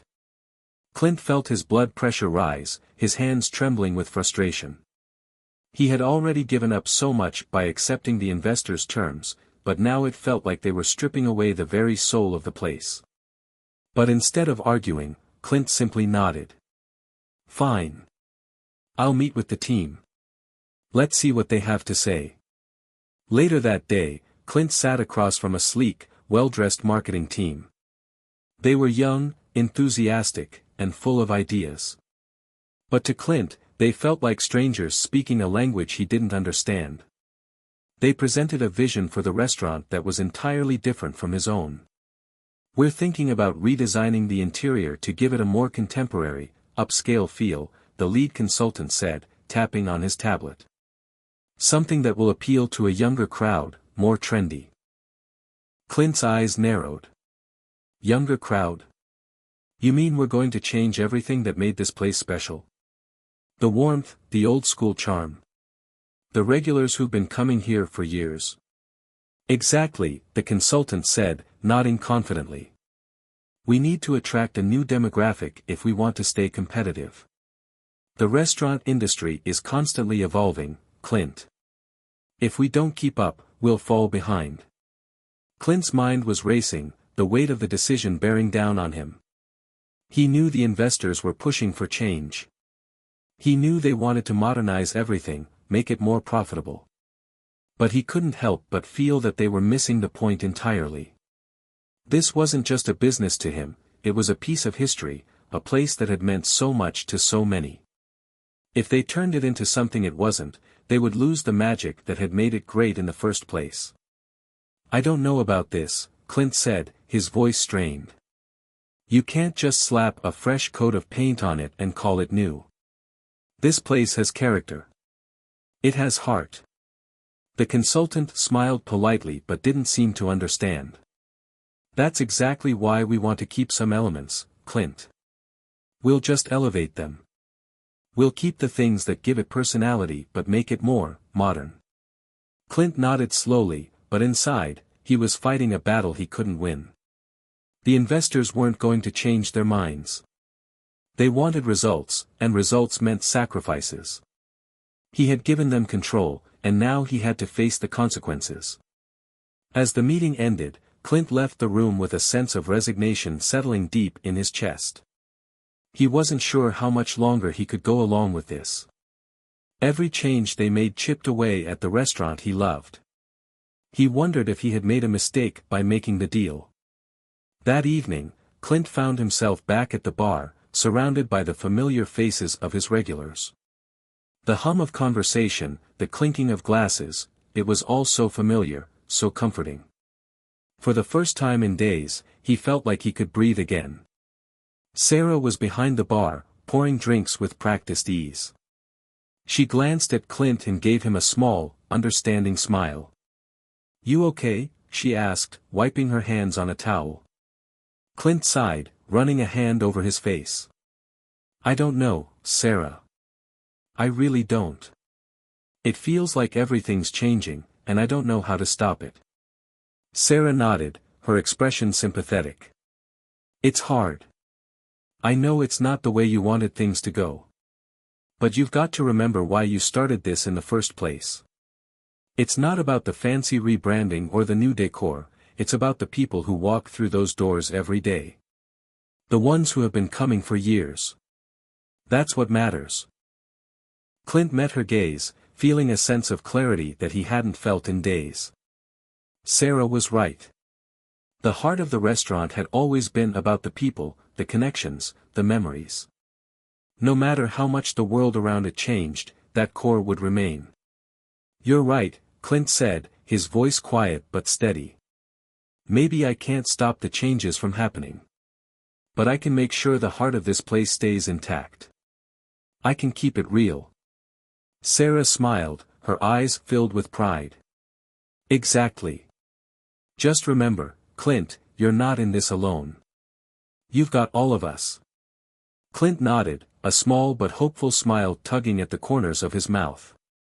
Maybe he couldn't control everything, but he could still protect what mattered most. The restaurant might be changing, but he wasn't going to let it lose its soul. The future was uncertain, but Clint was ready to fight for it. He had a lot of work ahead of him, but he wasn't backing down. The story of his restaurant wasn't over yet. The days that followed felt like a series of small battles. Clint woke up every morning feeling the weight of his decisions, the consequences of his compromise with the investors heavy on his mind. He tried to focus on the positives, keeping the restaurant alive, ensuring the future, but every time he walked through the front door, he couldn't shake the feeling that something precious was slipping away. The new marketing campaign was rolling out, and with it, the complete overhaul of the restaurant's branding. The sleek modern aesthetic the investors had demanded had begun to take shape, transforming the once cozy, welcoming space into something that felt almost sterile. The vintage artwork was replaced with abstract designs. The rustic wooden tables and mismatched chairs were swapped for minimalist, polished furniture. It wasn't just the look of the restaurant that was changing, but the atmosphere itself. Clint couldn't help but feel a pang of loss every time he walked through the door. His restaurant, his home, was no longer the place it had been. But the real tipping point came during a staff meeting. Clint had always prided himself on creating a family-like environment, one where the employees felt like they were part of something bigger than just a job. But now, the once tight-knit team was beginning to fray at the edges. Some of the older staff members, the ones who had been with him for years, were beginning to voice their concerns. The changes were too much. Too fast. You can't just expect us to flip a switch and become a fine dining restaurant overnight, said Jake, the head chef, during the meeting. This place is supposed to be a neighborhood spot, a place where people can come and relax. You're turning it into something unrecognizable. Clint felt the sting of his words. Jake had been with him from the beginning, and to hear him say that was like a punch to the gut. But Clint knew Jake was right. The vision the investors had for the restaurant wasn't in line with the values that Clint had built it on. The charm, the authenticity, those things weren't just window dressing. They were the foundation of the restaurant's success. I know, Clint said, his voice strained. But I've been trying to balance what's best for the business with what we all love about this place. It's not easy. I get that, Jake said, his tone softening, but we're not just talking about aesthetics here. We're talking about the soul of the place. If we lose that, we lose everything. The silence that followed hung heavy in the air. Clint felt every word like a weight on his chest. The truth was, he didn't have all the answers. He had made a deal to keep the restaurant alive, but in doing so, he had jeopardized what made it special in the first place. Brianna sat across from Clint, her expression unreadable. She hadn't said much during the meeting, but he could feel her eyes on him. She was caught in the middle, trying to balance the investors' demands with the needs of the restaurant. Clint knew it couldn't have been easy for her, but at that moment, he wasn't sure who she was really working for anymore. I'm doing the best I can, Clint said, his voice barely above a whisper. But I don't know if it's enough. Brianna's eyes softened, and she spoke for the first time. Clint, I'm not here to make things harder for you. I know it's tough, but we have to do what's best for the future of this place. And sometimes, that means making difficult decisions. We can't keep holding on to the past. Clint looked at her, a mix of anger and hurt in his eyes. You're talking about the past like it's something we have to move on from, Brianna. But the past is what made this place what it is. I'm not sure I'm ready to let go of that just yet. Brianna didn't respond immediately. She just looked at him, her gaze full of empathy, but also a hint of frustration. I know, Clint. I know you're not ready. But we have to look forward. If we want this place to survive, we have to change. The question is, how much are we willing to change? Clint didn't have an answer. The meeting ended shortly after, and Clint was left alone in the back office, staring at the stack of papers in front of him. The reality was undeniable, the restaurant was changing. There was no going back. The question was whether he could hold on to enough of what made it special to keep the heart of the place alive.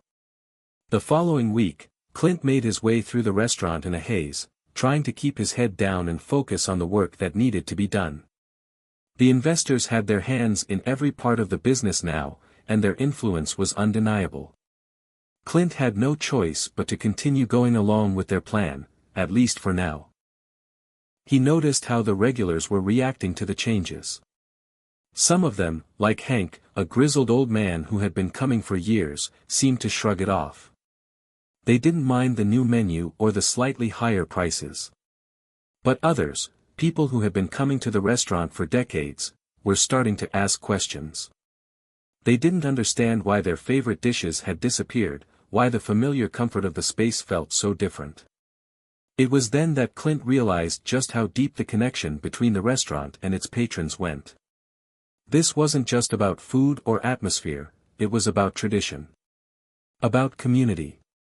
One evening, as Clint walked out to the dining room, he saw a group of regulars gathered at a table near the back. They were talking in hushed voices, casting curious glances toward the new decor. Clint approached them, trying to act like everything was fine, but he could feel the tension in the air. "Hey, Clint," Hank said, his voice gruff but kind. "What's going on here? This place doesn't feel like home anymore. What happened to the good old days?" Clint's heart sank. He had been trying so hard to keep it together, to convince himself that the changes were for the better. But deep down, he knew Hank was right. "I know, Hank," Clint said quietly. "Things are changing. We're trying to make it work, but it's not easy. I didn't want this to happen, but we didn't have much of a choice." Hank studied Clint for a moment before nodding slowly. "Just don't forget what made this place special, Clint. Don't forget the people who've been here since day one." Clint swallowed hard, the weight of Hank's words heavy on his chest. He knew Hank wasn't just talking about the food. He was talking about the feeling that had always permeated the restaurant, the warmth, the familiarity, the community. As Clint walked away, he felt the first stirrings of doubt. Had he made a mistake? Was it possible to save the restaurant without losing what made it special? Could he still find a way to honor the past and embrace the future? The path ahead was unclear, but Clint knew one thing for certain: he wasn't ready to give up just yet. He had to find a way to strike the right balance, to preserve the heart of the place while moving forward. He had a lot of work ahead of him, but for the first time in weeks, Clint felt a flicker of hope. The weeks continued to blur together, each one pushing Clint further into a world of uncertainty. The restaurant, once a cherished extension of himself, was now a place where every decision felt like a negotiation, a battle between the past and the future. He spent more time behind closed doors with investors and consultants than he did talking to the staff or interacting with his loyal customers. The weight of it all was starting to take a toll. Clint found himself waking up earlier and earlier each day, the tension in his chest only growing with the morning light. Every time he walked into the restaurant, he was reminded of the changes. The polished floors, the sleek lighting, the minimalist menus, none of it felt right. But the most painful change of all was the slow disappearance of the regulars who had been a part of the restaurant's soul for so many years. It wasn't just the new decor or the upscale prices that drove them away, it was the sense that the place was no longer for them. The community that had been built over years of familiarity was dissolving. And Clint couldn't help but feel that he was the one who had allowed it to happen. "Clint, you have to trust the process," Brianna's voice echoed in his mind. It had been one of the things she said during one of their many meetings about the restaurant's new direction. But each time she said it, it felt less like advice and more like a reminder that he was no longer in control. The breaking point came one afternoon, when Clint walked into the restaurant to find it practically empty. There were only a few customers, none of them familiar faces. The once vibrant hum of conversation was replaced by the distant clink of silverware and the soft murmur of the staff. Sarah, who had been with Clint since the early days, was wiping down the bar, her face a mask of exhaustion. When she saw him, she offered a forced smile. "Hey, Clint. How's it going?" Clint didn't respond right away. He looked around, the emptiness of the room sinking into his bones. The place felt hollow, as if the heartbeat had been replaced with an unsettling silence. "Not great, Sarah," Clint said, his voice heavy. "We're losing them. One by one. The regulars, the people who made this place what it was. It's like they don't even recognize it anymore." Sarah put down the towel she was holding and leaned against the bar, her eyes filled with concern. "I know. I've noticed it too. I think the changes are too much too fast for them. We used to be a place where people could just come in, relax, and feel at home. Now, it's like we're trying to be something we're not." Clint sighed, rubbing his forehead. He hadn't realized how much the changes were affecting the staff, too. "I never wanted it to be this way, Sarah. I thought if we modernized, we could attract more people. But now it feels like we've lost the heart of the place. And I don't know if I can get it back." She was quiet for a moment, then spoke softly. "Maybe we don't need to bring everything back to the way it was. But we can find a middle ground. There's a way to make this work without losing what made this place special. You just have to decide what's worth fighting for." Clint met her gaze, her words cutting through the fog that had clouded his mind. He had been so focused on pleasing the investors, so worried about the future of the business, that he had stopped thinking about what truly mattered. It wasn't about a fancy rebranding or drawing in new crowds. It was about preserving the feeling, the sense of belonging that had drawn people in the first place. Clint didn't have the answers, but for the first time in a long while, he felt a spark of hope. Maybe there was still a way to bring the soul of the restaurant back without abandoning the changes the investors demanded. "I need to talk to the investors," Clint said, his voice filled with newfound determination. "I can't keep going along with this if it means losing what we've built. It's time to fight for the heart of this place." Clint called a meeting with the investors the next morning, his nerves on edge. He knew this wasn't going to be easy. The investors had made it clear that their vision was the future of the restaurant, and they weren't going to back down. But Clint wasn't ready to give up just yet. Sitting across from him, the investors were as polished and composed as ever, their expressions unreadable. The lead investor, Michael, spoke first. "Clint, we're making great progress. The marketing campaign is already drawing in a more upscale clientele. Our financials are looking stronger. What's the concern?" Clint leaned forward, his hands clasped tightly in front of him. "The concern is that we're losing the very thing that made this place successful in the first place. The people who have been coming here for years, they don't recognize this place anymore. And I don't know if we can just keep ignoring that." Michael's lips curled into a tight smile. "I understand your attachment to the past, Clint. But we can't stay in the past forever. The world is changing, and so must we." "I get that," Clint said, his voice firm. "But we can't just throw everything away. There has to be a way to keep the heart of this place while adapting to the future." We can't lose the soul of the restaurant in the process. The silence in the room felt heavy. Clint could feel the tension in the air, the clash of ideologies. The investors saw the restaurant as a business, a product to be shaped and marketed. But Clint saw it as more than that. It was a community, a reflection of the people who walked through its doors. And he wasn't ready to let that go. After a long pause, Michael spoke again, his tone softening. I see your point, Clint. And I'm not saying we should completely disregard the past. But we need to find a way to balance the past with the future. Maybe there's a middle ground. Clint's heart skipped a beat. Was this the breakthrough he'd been hoping for? I believe there's a way to make both work. But we need to slow down. We need to listen to the people who've been with us from the beginning. The room was quiet for a long moment, and Clint could feel the investors weighing his words. Finally, Michael nodded. All right, Clint. Let's take a step back. We'll reassess our approach, consider the feedback from you and your team. But understand, we need to make these changes, and we need them to work. Clint stood, his shoulders a little lighter. It wasn't the perfect solution, but it was a start. He hadn't given up his vision for the restaurant, and for the first time in weeks, he felt like he had a chance to regain control.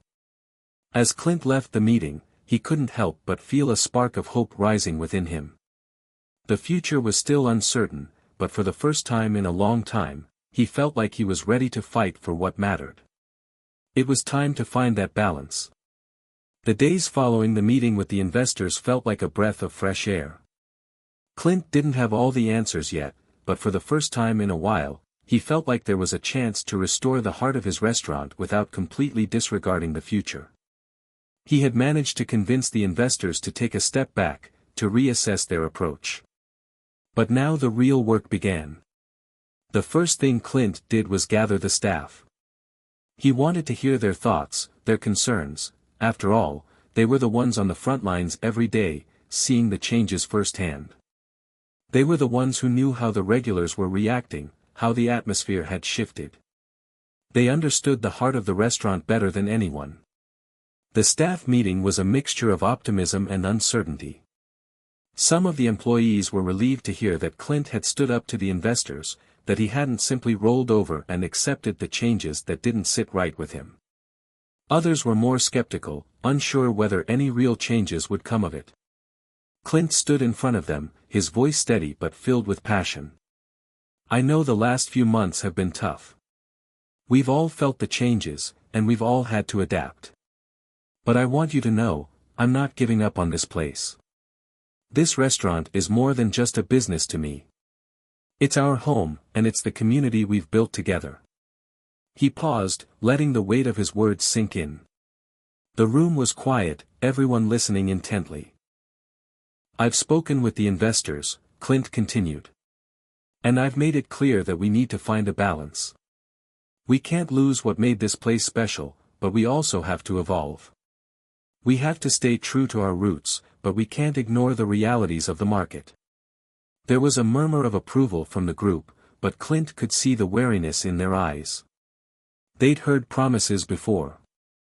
The changes had already begun, and it wasn't clear how much of the old restaurant they could save. We're going to start by listening to the people who have been here from the beginning, the regulars. I'm going to reach out to them personally.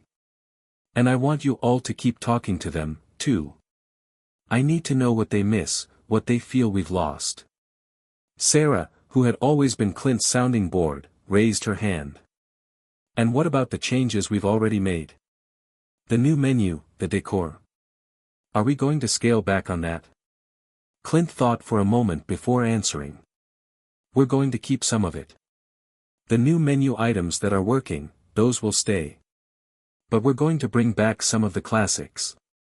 The comfort food, the old favorites. People want familiarity. They want to feel at home. A few heads nodded, and Clint could see that the staff was starting to warm up to the idea. There was still a lot of work to do, but they were all in this together. As the meeting wrapped up, Clint felt a renewed sense of purpose. He had a plan, and it wasn't just about the investors anymore. It was about reclaiming the restaurant's soul and finding a way to move forward without losing the essence of what it had been. Clint spent the next few days reaching out to the regulars.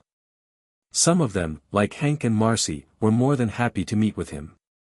They shared stories of their long history with the restaurant, of the times when they'd gathered for special occasions or just a quiet dinner after a long day.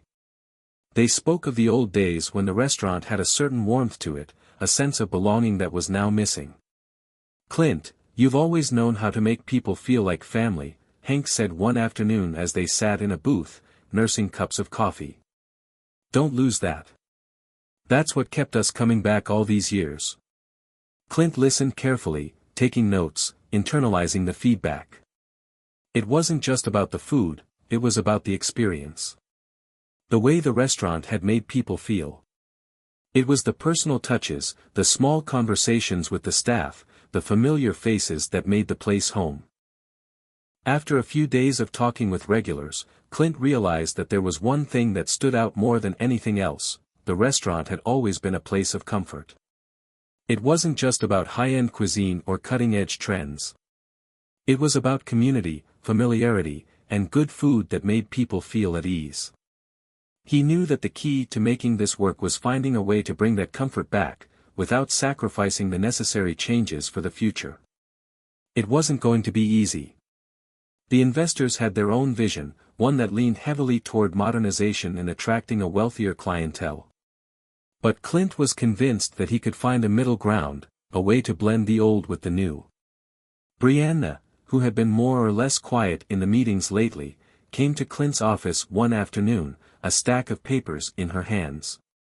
She looked tired but determined. "Clint," she began, sitting down across from him. "I've been talking with the investors. I know they're still pushing for the upscale market, but I think they're willing to compromise. We just need to show them that we're not abandoning the new direction entirely, we're just adjusting." Clint looked up at her, hopeful. "What are you thinking?" "I think we can keep the new elements, like the refined menu items and the updated wine list, but we also need to incorporate the old favorites. Maybe we do a comfort food section alongside the more modern dishes. We can even introduce some unique cocktails that blend the old school charm with a modern twist." Clint nodded, liking the sound of that. "That could work. I think if we offer something for everyone, something familiar and something new, it could strike the right balance." Brianna smiled, and Clint could see the spark of hope in her eyes. "Exactly.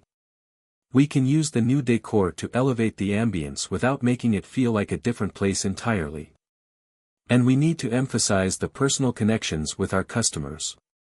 We've always prided ourselves on making people feel like they're part of something, right? Well, that's still the most important part." Clint felt a rush of gratitude toward Brianna. She had always been the calm in the storm, the one who could see through the chaos and find a way forward. "You're right. We can do this. We just have to make sure we don't lose ourselves in the process." Brianna's eyes softened. "I believe in you, Clint. We've come this far together. We can figure this out." The conversation left Clint feeling more confident than he had in days. Maybe this wouldn't be the easiest road to take, but it was the right one. He wasn't going to let the restaurant he loved become something it was never meant to be. He wasn't going to let go of the soul of this place. The fight wasn't over. It was just beginning. The next few weeks were an intense blur of meetings, planning, and re-evaluating every decision Clint had made for his restaurant. But for the first time in months, Clint felt the weight of the restaurant's future no longer pressing down on him like a heavy stone. Instead, he felt a renewed sense of purpose, like he was finally starting to steer the ship in the right direction. Clint called another staff meeting to share the new plan, knowing full well that the road ahead would require everyone's full commitment. There was a noticeable shift in the atmosphere at the restaurant.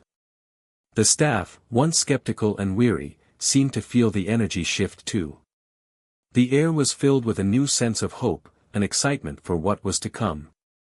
He looked around the room, meeting the eyes of each person there. Sarah, who had been his loyal right hand, smiled at him, her expression full of encouragement. Brianna, who had helped him see things from a new perspective, stood nearby, her arms crossed but with a look of pride in her eyes. "Here's the plan," Clint continued. "We're going to bring back the classics. The dishes that our regulars can't get enough of. But we're also going to keep some of the new ideas that have been working. A modern take on comfort food, if you will. And the menu won't be the only thing changing.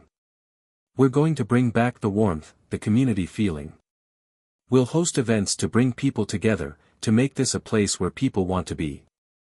The room was silent for a moment, the weight of his words settling in. Then, Sarah spoke up. "That sounds exactly like what we need. The regulars are still loyal, but they need to feel like they're coming back to something familiar, not something unrecognizable. If we can strike that balance, we'll bring them back in no time." Clint smiled, relieved to see that his team was on board. "Exactly. And I need all of you to help with that. We've got to listen to our customers, make them feel like this is their home." The next phase of Clint's plan involved reaching out to the community more actively. He started organizing weekly events, live music on Fridays, themed dinners on Wednesdays, and a Sunday brunch that would feature the classic comfort foods that had made the restaurant a neighborhood favorite. He wanted to give people a reason to return, to remember why they loved this place in the first place. It wasn't just about the food, it was about the experience. Clint began writing personalized notes to some of his longtime customers, inviting them to these events and reassuring them that the changes weren't meant to erase the heart of the restaurant, they were meant to enhance it. One evening, Clint found himself at the bar, having a quiet conversation with Hank and Marcy, two of the regulars who had supported him through thick and thin. They had been coming to the restaurant since its early days, and Clint knew that if he could win them back, he could win the rest of the community too. "I've been hearing good things from the staff," Hank said, his voice gruff but warm. "I'm glad to see you're taking the right approach. A mix of old and new, that's the way to go. You've got to make people feel like they're still part of this place, even as things change." Clint smiled, grateful for Hank's support. "I couldn't agree more. We're not trying to erase the past, just build on it. And I want you to know that you're always welcome here. This is your place as much as it is mine." Marcy laughed softly, raising her glass in a small toast. "You've always had a way with words, Clint. We're here for the long haul, you know that." Clint felt a surge of hope at their words. It wasn't just about the food, or the decor, or even the modernized menu. It was about creating a place where people felt they belonged. And with the support of people like Hank and Marcy, he knew that he was on the right path. As the weeks passed, the restaurant began to slowly but surely regain its former energy. Regulars started returning, drawn back by the familiar dishes they had missed. Clint worked closely with the kitchen staff to ensure that the new menu offerings maintained the comfort food essence that the restaurant had always been known for. There were still some upscale options, but they were always balanced with hearty, nostalgic favorites. The themed dinners were a hit, especially the Throwback Thursdays, where the staff would recreate old favorites from the original menu, served family style. These evenings quickly became a local tradition, with people filling up the tables week after week. One evening, as Clint stood by the kitchen door watching the bustling restaurant, he felt a sense of pride wash over him. The room was full, the air buzzing with conversation and laughter. The staff was smiling, moving efficiently through the crowd, and the familiar faces of the regulars were back at their usual spots. It wasn't perfect, there were still challenges, and there was still work to be done. But for the first time in months, Clint felt like he was in control again. He had found the balance he had been searching for. Brianna approached him, a warm smile on her face. "You did it, Clint. This place is back on track." Clint chuckled, shaking his head. "We did it, Brianna.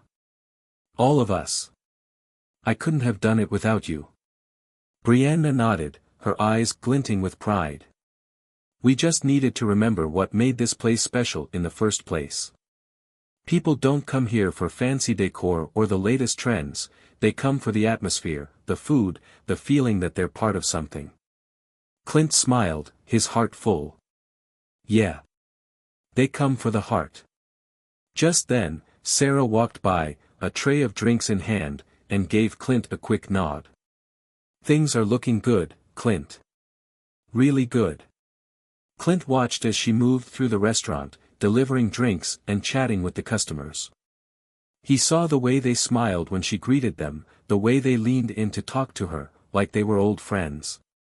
That was the magic he had been searching for, the feeling of community, of belonging. That was what the restaurant had always been about, and now it was finally coming back to life. Clint turned back to Brianna. I think we've finally found our footing. Now, we just have to keep moving forward.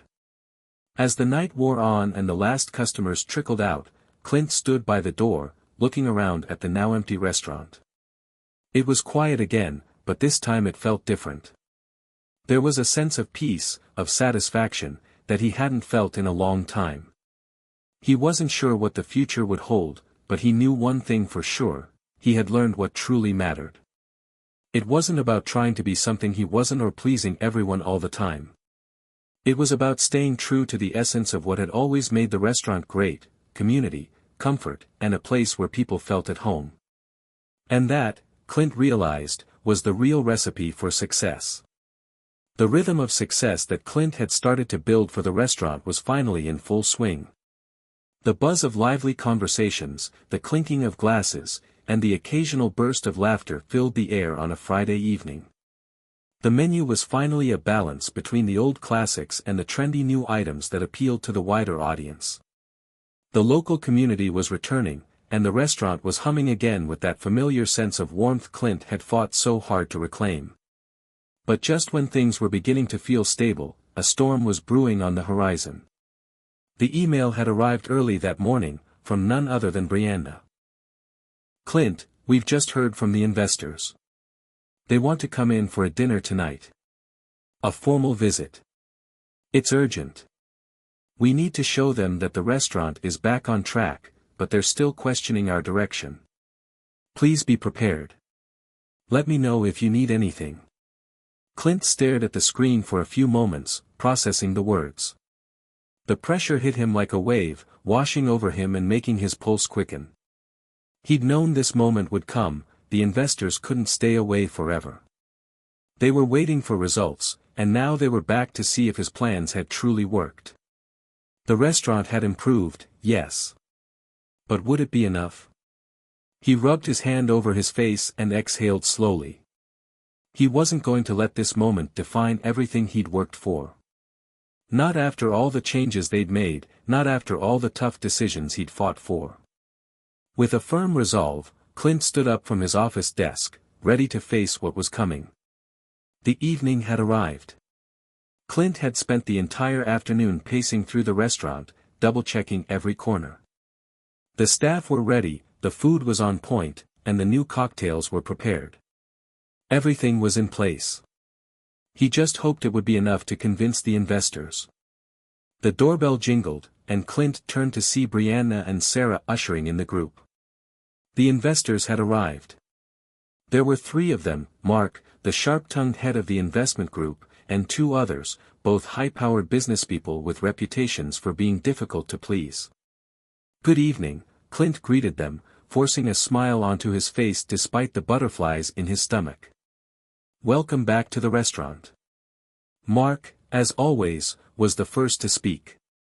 Clint. It's been a while.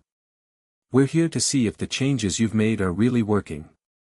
I believe they are, Clint responded with a confidence he didn't entirely feel.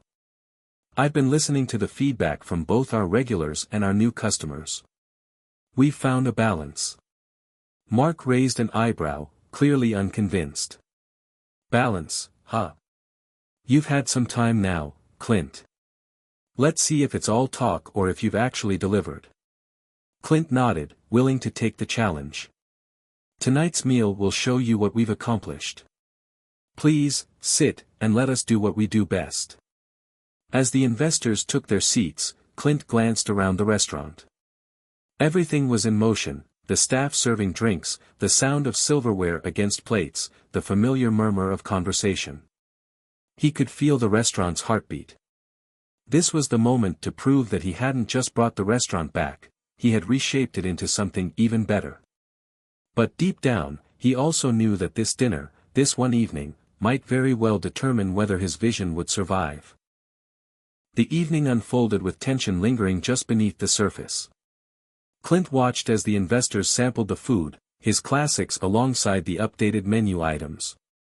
The cocktails were met with a raised eyebrow from Mark, but Clint noticed the flicker of interest in his eyes. The decor, though not entirely traditional, was modern in a way that invited comfort, not cold sophistication. But Clint couldn't shake the feeling that Mark was searching for something else. He wasn't convinced yet. Halfway through the meal, Mark leaned back in his chair, his expression unreadable. "I have to admit, Clint, the food is decent. But this place still doesn't feel like a high-end destination. Are we moving in the right direction, or are we stuck in the past?" Clint took a deep breath, fighting the nervous tension in his chest. He could feel the eyes of the investors on him, watching closely. It was a pivotal moment. "Mark, the problem isn't about forgetting where we came from," Clint replied firmly. "It's about evolving without losing what made us great. Our customers are loyal because they value the sense of community here, the comfort, the warmth. The changes I've made were never about turning this into a high-end restaurant, they were about keeping that connection while still offering something exciting and fresh. We're serving comfort food with a modern twist." He paused, gauging Mark's reaction. The other two investors were silent, watching him, waiting. "This is more than a business for me," Clint continued. "This place represents something. It's about people coming together, whether for a quiet dinner or a celebration. That's what I'm offering, a place where everyone feels welcome. A place that feels like home." There was a long pause as Mark stared at Clint, his sharp eyes assessing. For a moment, Clint feared that his words hadn't landed. Then Mark spoke. "I'll admit, Clint, you have a passion for this place. And I can see how much the regulars love it. Maybe we were too hasty in pushing for something that doesn't fit. But I still think you need to give us more of a reason to fully commit to this vision." Clint nodded, sensing the opening. "I understand, and I'll do whatever it takes to show you that this place can succeed with the right balance. I'll continue to evolve, but I won't sacrifice what makes it special." The investors exchanged glances, a silent conversation taking place. Finally, Mark spoke again. "We'll give you some time. But we're expecting results, Clint. Keep us posted." The weight lifted off Clint's shoulders slightly, though the pressure remained. They weren't fully convinced yet, but he had earned their patience. The battle wasn't over, but he had bought himself time. As the investors left the restaurant, Clint stood by the door, watching them go. Brianna came up beside him, her eyes filled with a mix of relief and caution. "That went better than I expected," she said softly. Clint smiled, though his mind was already turning over what he needed to do next. "It's a step, Brianna. But it's not over yet. We have to keep proving ourselves. Every single day." The night was still young, and as the last few customers lingered, Clint felt the familiar weight of responsibility settle back into his chest. The future of the restaurant hung in the balance, and while he had earned a moment of reprieve, the real work had only just begun. The following weeks passed in a blur of activity. Clint's phone never stopped ringing, the kitchen was constantly in motion, and the staff worked tirelessly to maintain the newly restructured flow of the restaurant. The investor's warning hung in the back of his mind, an ever-present reminder that the stakes were high. He had gained some time, but how long would it last? Clint knew that if he didn't continue to push forward with his vision, it could all slip away in an instant. To add to the pressure, Clint found himself increasingly surrounded by difficult decisions. There were offers for expansion coming in from real estate developers who saw potential in the success of the restaurant. Some investors were suggesting rebranding, while others wanted to keep things the same and only enhance what already existed. Each idea sounded good on paper, but Clint was wary. He'd been burned before by making too many compromises, and he wasn't sure how much more he was willing to sacrifice. It was one particularly hectic Tuesday afternoon when Clint received an unexpected phone call. Brianna had stepped into the office with a concerned look on her face, holding her phone out to Clint. "It's from Mark," she said, her voice low. "He wants a meeting with you tomorrow. He's got something on his mind, and I don't think it's good."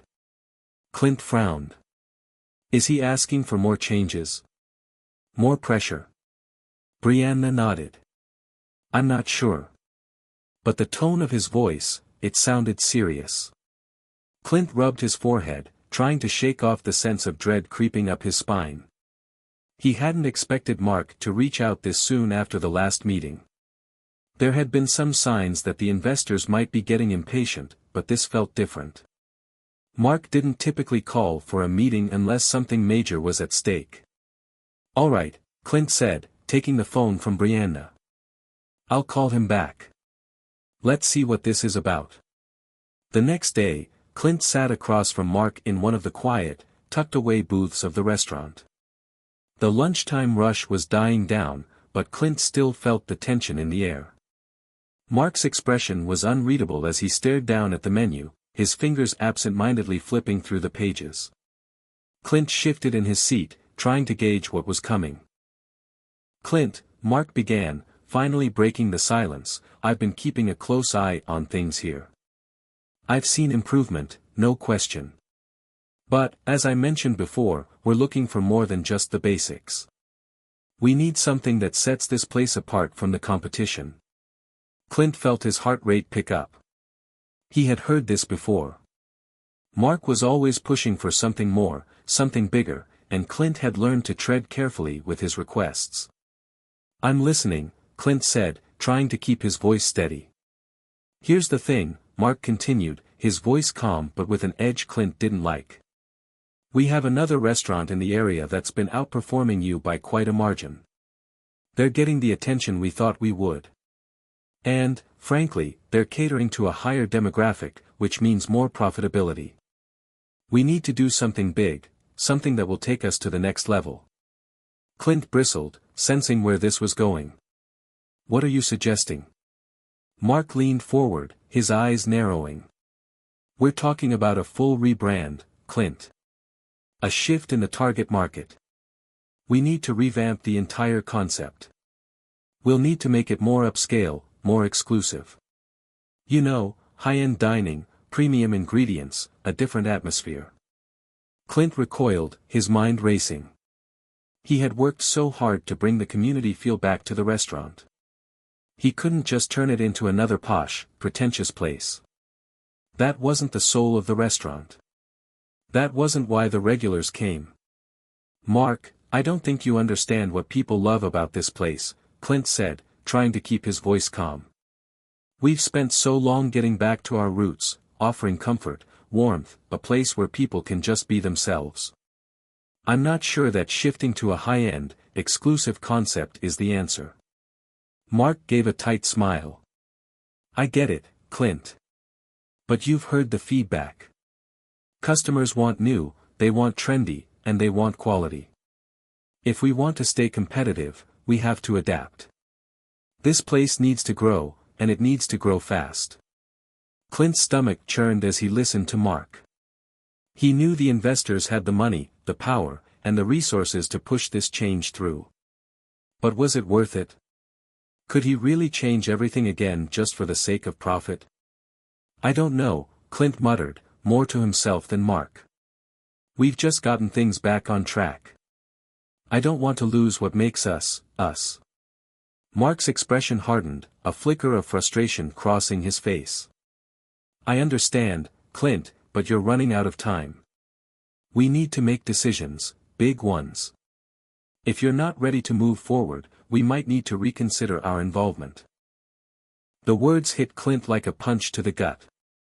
He had fought so hard for the restaurant, but now, it seemed like he was being backed into a corner.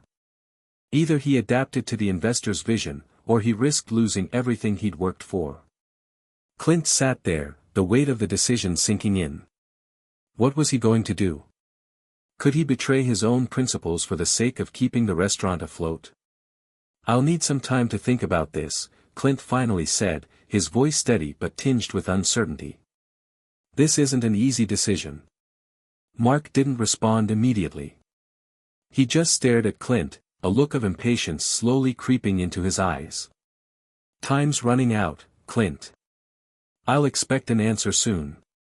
The next day, Clint sat alone in his office, his mind a whirlwind of thoughts. The pressure from the investors was mounting, and the path forward seemed increasingly murky. The changes they were asking for would fundamentally alter the restaurant, taking it away from everything he'd worked so hard to rebuild. But if he didn't go along with it, if he didn't give in to the investors' vision, would he lose the very thing he had fought to protect? As Clint stared at the empty space in front of him, he realized that the restaurant was no longer just a place for food, it was a reflection of who he was. And now, the question was no longer just about what the investors wanted. It was about what Clint was willing to sacrifice. Could he truly sacrifice the heart of the restaurant for the sake of success? Or would he walk away, risking everything to hold on to what mattered most? Clint didn't have all the answers yet, but one thing was certain, the decision he was about to make would change the restaurant, and his life, forever. The following days felt like an eternity to Clint. Every conversation, every decision he made about the restaurant seemed weighed down by the looming question, should he follow the investor's vision, or stay true to his own? His phone buzzed incessantly with calls, emails, and texts, but Clint couldn't shake the nagging sense that he was teetering on the edge of a precipice. The pressure was unbearable, and with each passing day, it seemed the stakes only grew higher. Brianna, ever perceptive, noticed the shift in Clint's mood. "You've been quiet lately," she remarked one evening as they were finalizing the night's orders. "Everything okay?" Clint gave her a weary smile. "Just, a lot on my plate. The investors are pushing for major changes, Brianna. I don't know what to do." Brianna leaned in closer, her expression softening. "I get that they want results, but don't lose sight of what you've built here. You know this place better than anyone. You've brought it back from the brink." Clint nodded, the weight of her words sinking in. He had brought the restaurant back, but now he had to figure out how to protect it from becoming something it wasn't. He'd already sacrificed so much, his pride, his sense of identity, but was he willing to lose everything to appease the investors? The more he thought about it, the more he realized that he was at a crossroads. Staying the course meant fighting for what he believed in, even if it meant risking failure. Giving in to the investors' demands meant losing the soul of the restaurant, something Clint could never accept. That night, after the last guests had left, Clint walked through the empty dining room. The tables, now still and quiet, were like old friends in a world he no longer recognized. He ran his fingers along the polished wood of the bar, remembering the late nights spent here with the staff, laughing and working through every challenge. But now, all of that seemed so fragile. "I can't lose this," he whispered to the empty room.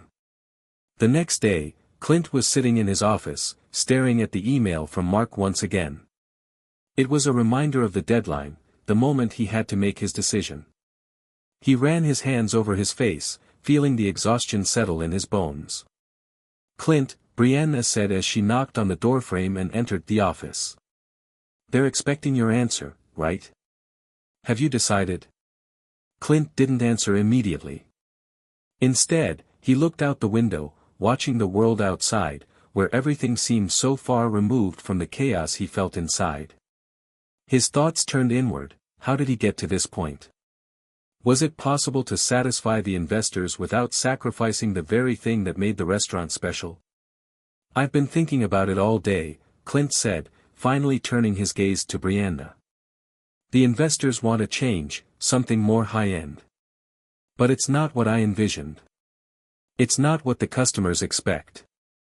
But at the same time, we need their money. We need their support." Brianna crossed the room and sat across from him, her eyes full of understanding. But you've never been someone to compromise your values, Clint. This restaurant, it's more than just a business to you. It's a piece of your soul. Clint chuckled bitterly. That's the problem, Brianna. I've invested my soul into this place, and now I feel like it's slipping away. I want to make the investors happy, but not at the cost of everything we've built. If I go along with their plan, I'm not sure I'll recognize this place anymore. Brianna paused, thinking. But what if you could find a way to make both work? You don't have to throw everything away. What if there's a middle ground? Clint's eyes widened, a flicker of hope igniting. A middle ground. Brianna nodded. You know this restaurant. You know what your customers love about it. Maybe there's a way to bring in some of what the investors want without changing the heart of this place. What if we made some adjustments, but stayed true to our roots? Modernize, but don't lose that warmth and community feel. Clint's mind raced, and a plan slowly began to form. Perhaps Brianna was right. There was a way to evolve the restaurant without turning it into something unrecognizable. He could add a touch of elegance, refine the menu a bit more, and incorporate a few upscale elements, but keep the heart of the place intact.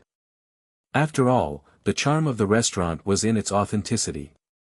The sense of belonging it offered, could that be preserved, even as it adapted? Maybe I can make this work, Clint said, more to himself than Brianna. Maybe we can find a way to keep both sides happy. Later that afternoon, Clint called Mark to schedule the meeting. His hands were shaking as he pressed the phone to his ear, but he knew it was time to make his decision. Mark, Clint began, his voice firm, I've thought it over. And I believe I can meet you halfway. I'm not going to change everything. This place isn't going to become something it's not. But I think there's a way we can make it better while staying true to what it is. There was a long pause on the other end. Clint could feel Mark's hesitation, as though the investor was trying to gauge if Clint was just stalling or if he truly had a plan. I'm listening, Mark said, finally. Clint took a deep breath. I'm not going to sacrifice the essence of this place. But I'll take a fresh look at some areas, things like the wine list, a more refined atmosphere without losing the cozy vibe, and updating the menu to offer more high-end options that still speak to the comfort food we've always been known for. It's going to be an evolution, not a revolution. It's a balance. There was a silence, and Clint held his breath, unsure of Mark's reaction. You've got guts, Clint, Mark said slowly. But I'll give you credit. If you can deliver on that vision, while keeping the local crowd and still attracting a higher-end clientele, then maybe we're onto something. Clint's heart skipped a beat. I will. Just give me time. This is my final offer. Mark paused before replying. All right. We'll see how it goes. You've got your chance, Clint. Make it count. As the call ended, Clint sat back in his chair, the weight of the decision finally beginning to lift. It wasn't an easy choice, but he had made it. Now, it was time to see if his plan would work. He glanced at Brianna, who had been listening quietly. She gave him a small smile, proud of the decision he'd made. You did it, she said softly. Now let's make sure it works. Clint nodded, a sense of clarity settling over him. Yeah. Now, we build something that lasts. The following weeks were a whirlwind of activity as Clint began to put his new vision into action. The plan he'd laid out, a careful balance between upscale sophistication and the warm, inviting atmosphere that had made the restaurant beloved, was ambitious, but Clint was determined to see it succeed. Brianna, as always, was by his side, and together they began transforming the restaurant, bit by bit. It wasn't just the decor they needed to update, but also the menu, the wine selection, and even the service model. They had to tread carefully, making sure not to alienate their loyal patrons, while still appealing to the more affluent crowd that Mark and the investors hoped to attract. The first major change was the wine list. Clint wanted to keep the offering simple, but he also understood that some customers expected more variety. He called in a sommelier who helped him select a few top-tier wines to complement the menu, but Clint insisted on keeping the focus on affordable and accessible options for the regulars. He was careful to curate a wine list that felt thoughtful, but not pretentious. The next task was the menu itself. Clint worked with his head chef, Leo, to refine the dishes that had become favorites, adding elevated ingredients and modern twists without taking away the comfort of the classics. The signature fried chicken was kept, but now it was served with a unique honey chili glaze and accompanied by a side of whipped truffle potatoes. The mac and cheese. Still there, but with a hint of smoked Gouda and a delicate truffle oil drizzle. People love what they know, Clint said to Leo one afternoon, as they worked through the new additions. We can upgrade, but it has to still feel like home. Leo, who had been with Clint through thick and thin, nodded in agreement. I've got your back, Clint. We'll make it work. As the physical changes took shape, new lighting, new tables, more modern accents, Clint could feel a new energy building within the restaurant. The space felt brighter, more refined, but still familiar. Brianna oversaw the reorganization of the staff, making sure everyone was on board with the changes and trained to deliver top-notch service. Despite the progress, the pressure never let up. Every day Clint was in constant communication with the investors. Mark seemed skeptical, always asking for more details or pushing for quicker results. Every time Clint suggested a new idea, there was a moment of silence on the other end of the line, as though Mark was waiting for Clint to convince him that this was the right direction. It wasn't just the investors, though. Clint also felt the weight of the customers, his loyal customers, who had supported the restaurant through thick and thin. What would they think when they came in for their regular dinner and saw the changes? Would they feel betrayed, or would they appreciate the improvements? The night of the first official reopening arrived, and Clint stood at the door, nervously watching the first customers trickle in. Brianna stood beside him, her eyes scanning the room, making sure everything was in order. The new ambience was a mixture of warm wood, sleek lighting, and cozy nooks that invited conversation. The changes were subtle, but impactful. Do you think they'll like it? Brianna asked, her voice filled with anticipation. Clint gave her a tight smile. I hope so. But either way, this is it. We've put everything on the line. We can't go back. As the evening wore on, Clint couldn't help but watch the reactions of the diners. At first, the change seemed jarring. Some looked confused, unsure of what to make of the updated decor, the more refined menu. But as the night went on, Clint noticed a shift. Laughter filled the air. Conversations picked up. People were enjoying themselves. The signature dishes, now upgraded, were met with appreciative nods and satisfied murmurs. It was a delicate balance, keeping the old while embracing the new. Clint knew it wasn't going to be easy. The investors would be watching closely, waiting to see whether this strategy would attract the right clientele. And there were still questions on whether the restaurant's loyal patrons would continue to come back, or whether they'd feel like strangers in a place that no longer felt like theirs. Clint was standing in the back of the restaurant, watching the dining room, when a familiar voice called out to him. Clint. You've been busy, came the voice of Carla, one of the regulars. She was an older woman who had been coming to the restaurant since its early days, always with a group of friends, always laughing. Her group had become part of the fabric of the place. Clint walked over with a smile. Carla. So glad to see you. She eyed him curiously. I've gotta admit, this place looks different. But, it's not bad. The food's still the same, huh? Clint chuckled. Yeah. Same, but a little upgraded. We're trying something new, but we didn't want to change the core of what we're about. Carla gave him a knowing smile. Well, whatever you're doing, don't mess it up. This place has a good thing going, Clint. Her words, though light-hearted, carried a weight that Clint couldn't ignore. He appreciated the honesty. Carla had been one of the people who kept the restaurant going during its toughest times. If she could see the value in the changes, maybe the rest of the community would too. As the night continued, Clint moved through the room, checking in with other customers. Some were excited by the new updates, others were cautiously optimistic. But one thing was clear, people were still here. They were still invested in the restaurant, in Clint, and in what he was trying to build. It was a beginning, not an end. The next morning, as Clint reviewed the feedback from the night, he felt a cautious sense of relief. It wasn't perfect. There were still kinks to work out. Some things needed tweaking. But he had done it, he had successfully straddled the line between evolution and preservation. But the real test was yet to come. Would this experiment bring in the affluent customers that Mark and the investors were hoping for?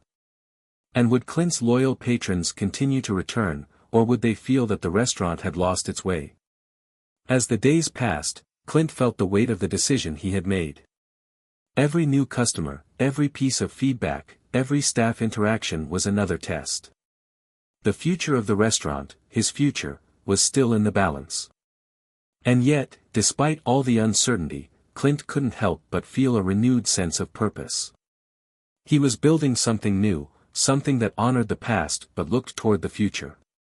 It was his restaurant, and he was going to make it work, no matter what. The weeks that followed Clint's reopening were a blur of activity, yet as the days went by, the uncertainty that had once weighed heavily on him began to lighten. He had made the decision to keep the heart of the restaurant intact, and that choice, though risky, was starting to pay off. The delicate balance between maintaining the familiar charm and introducing a more refined, upscale ambience was becoming more of a reality with each passing day.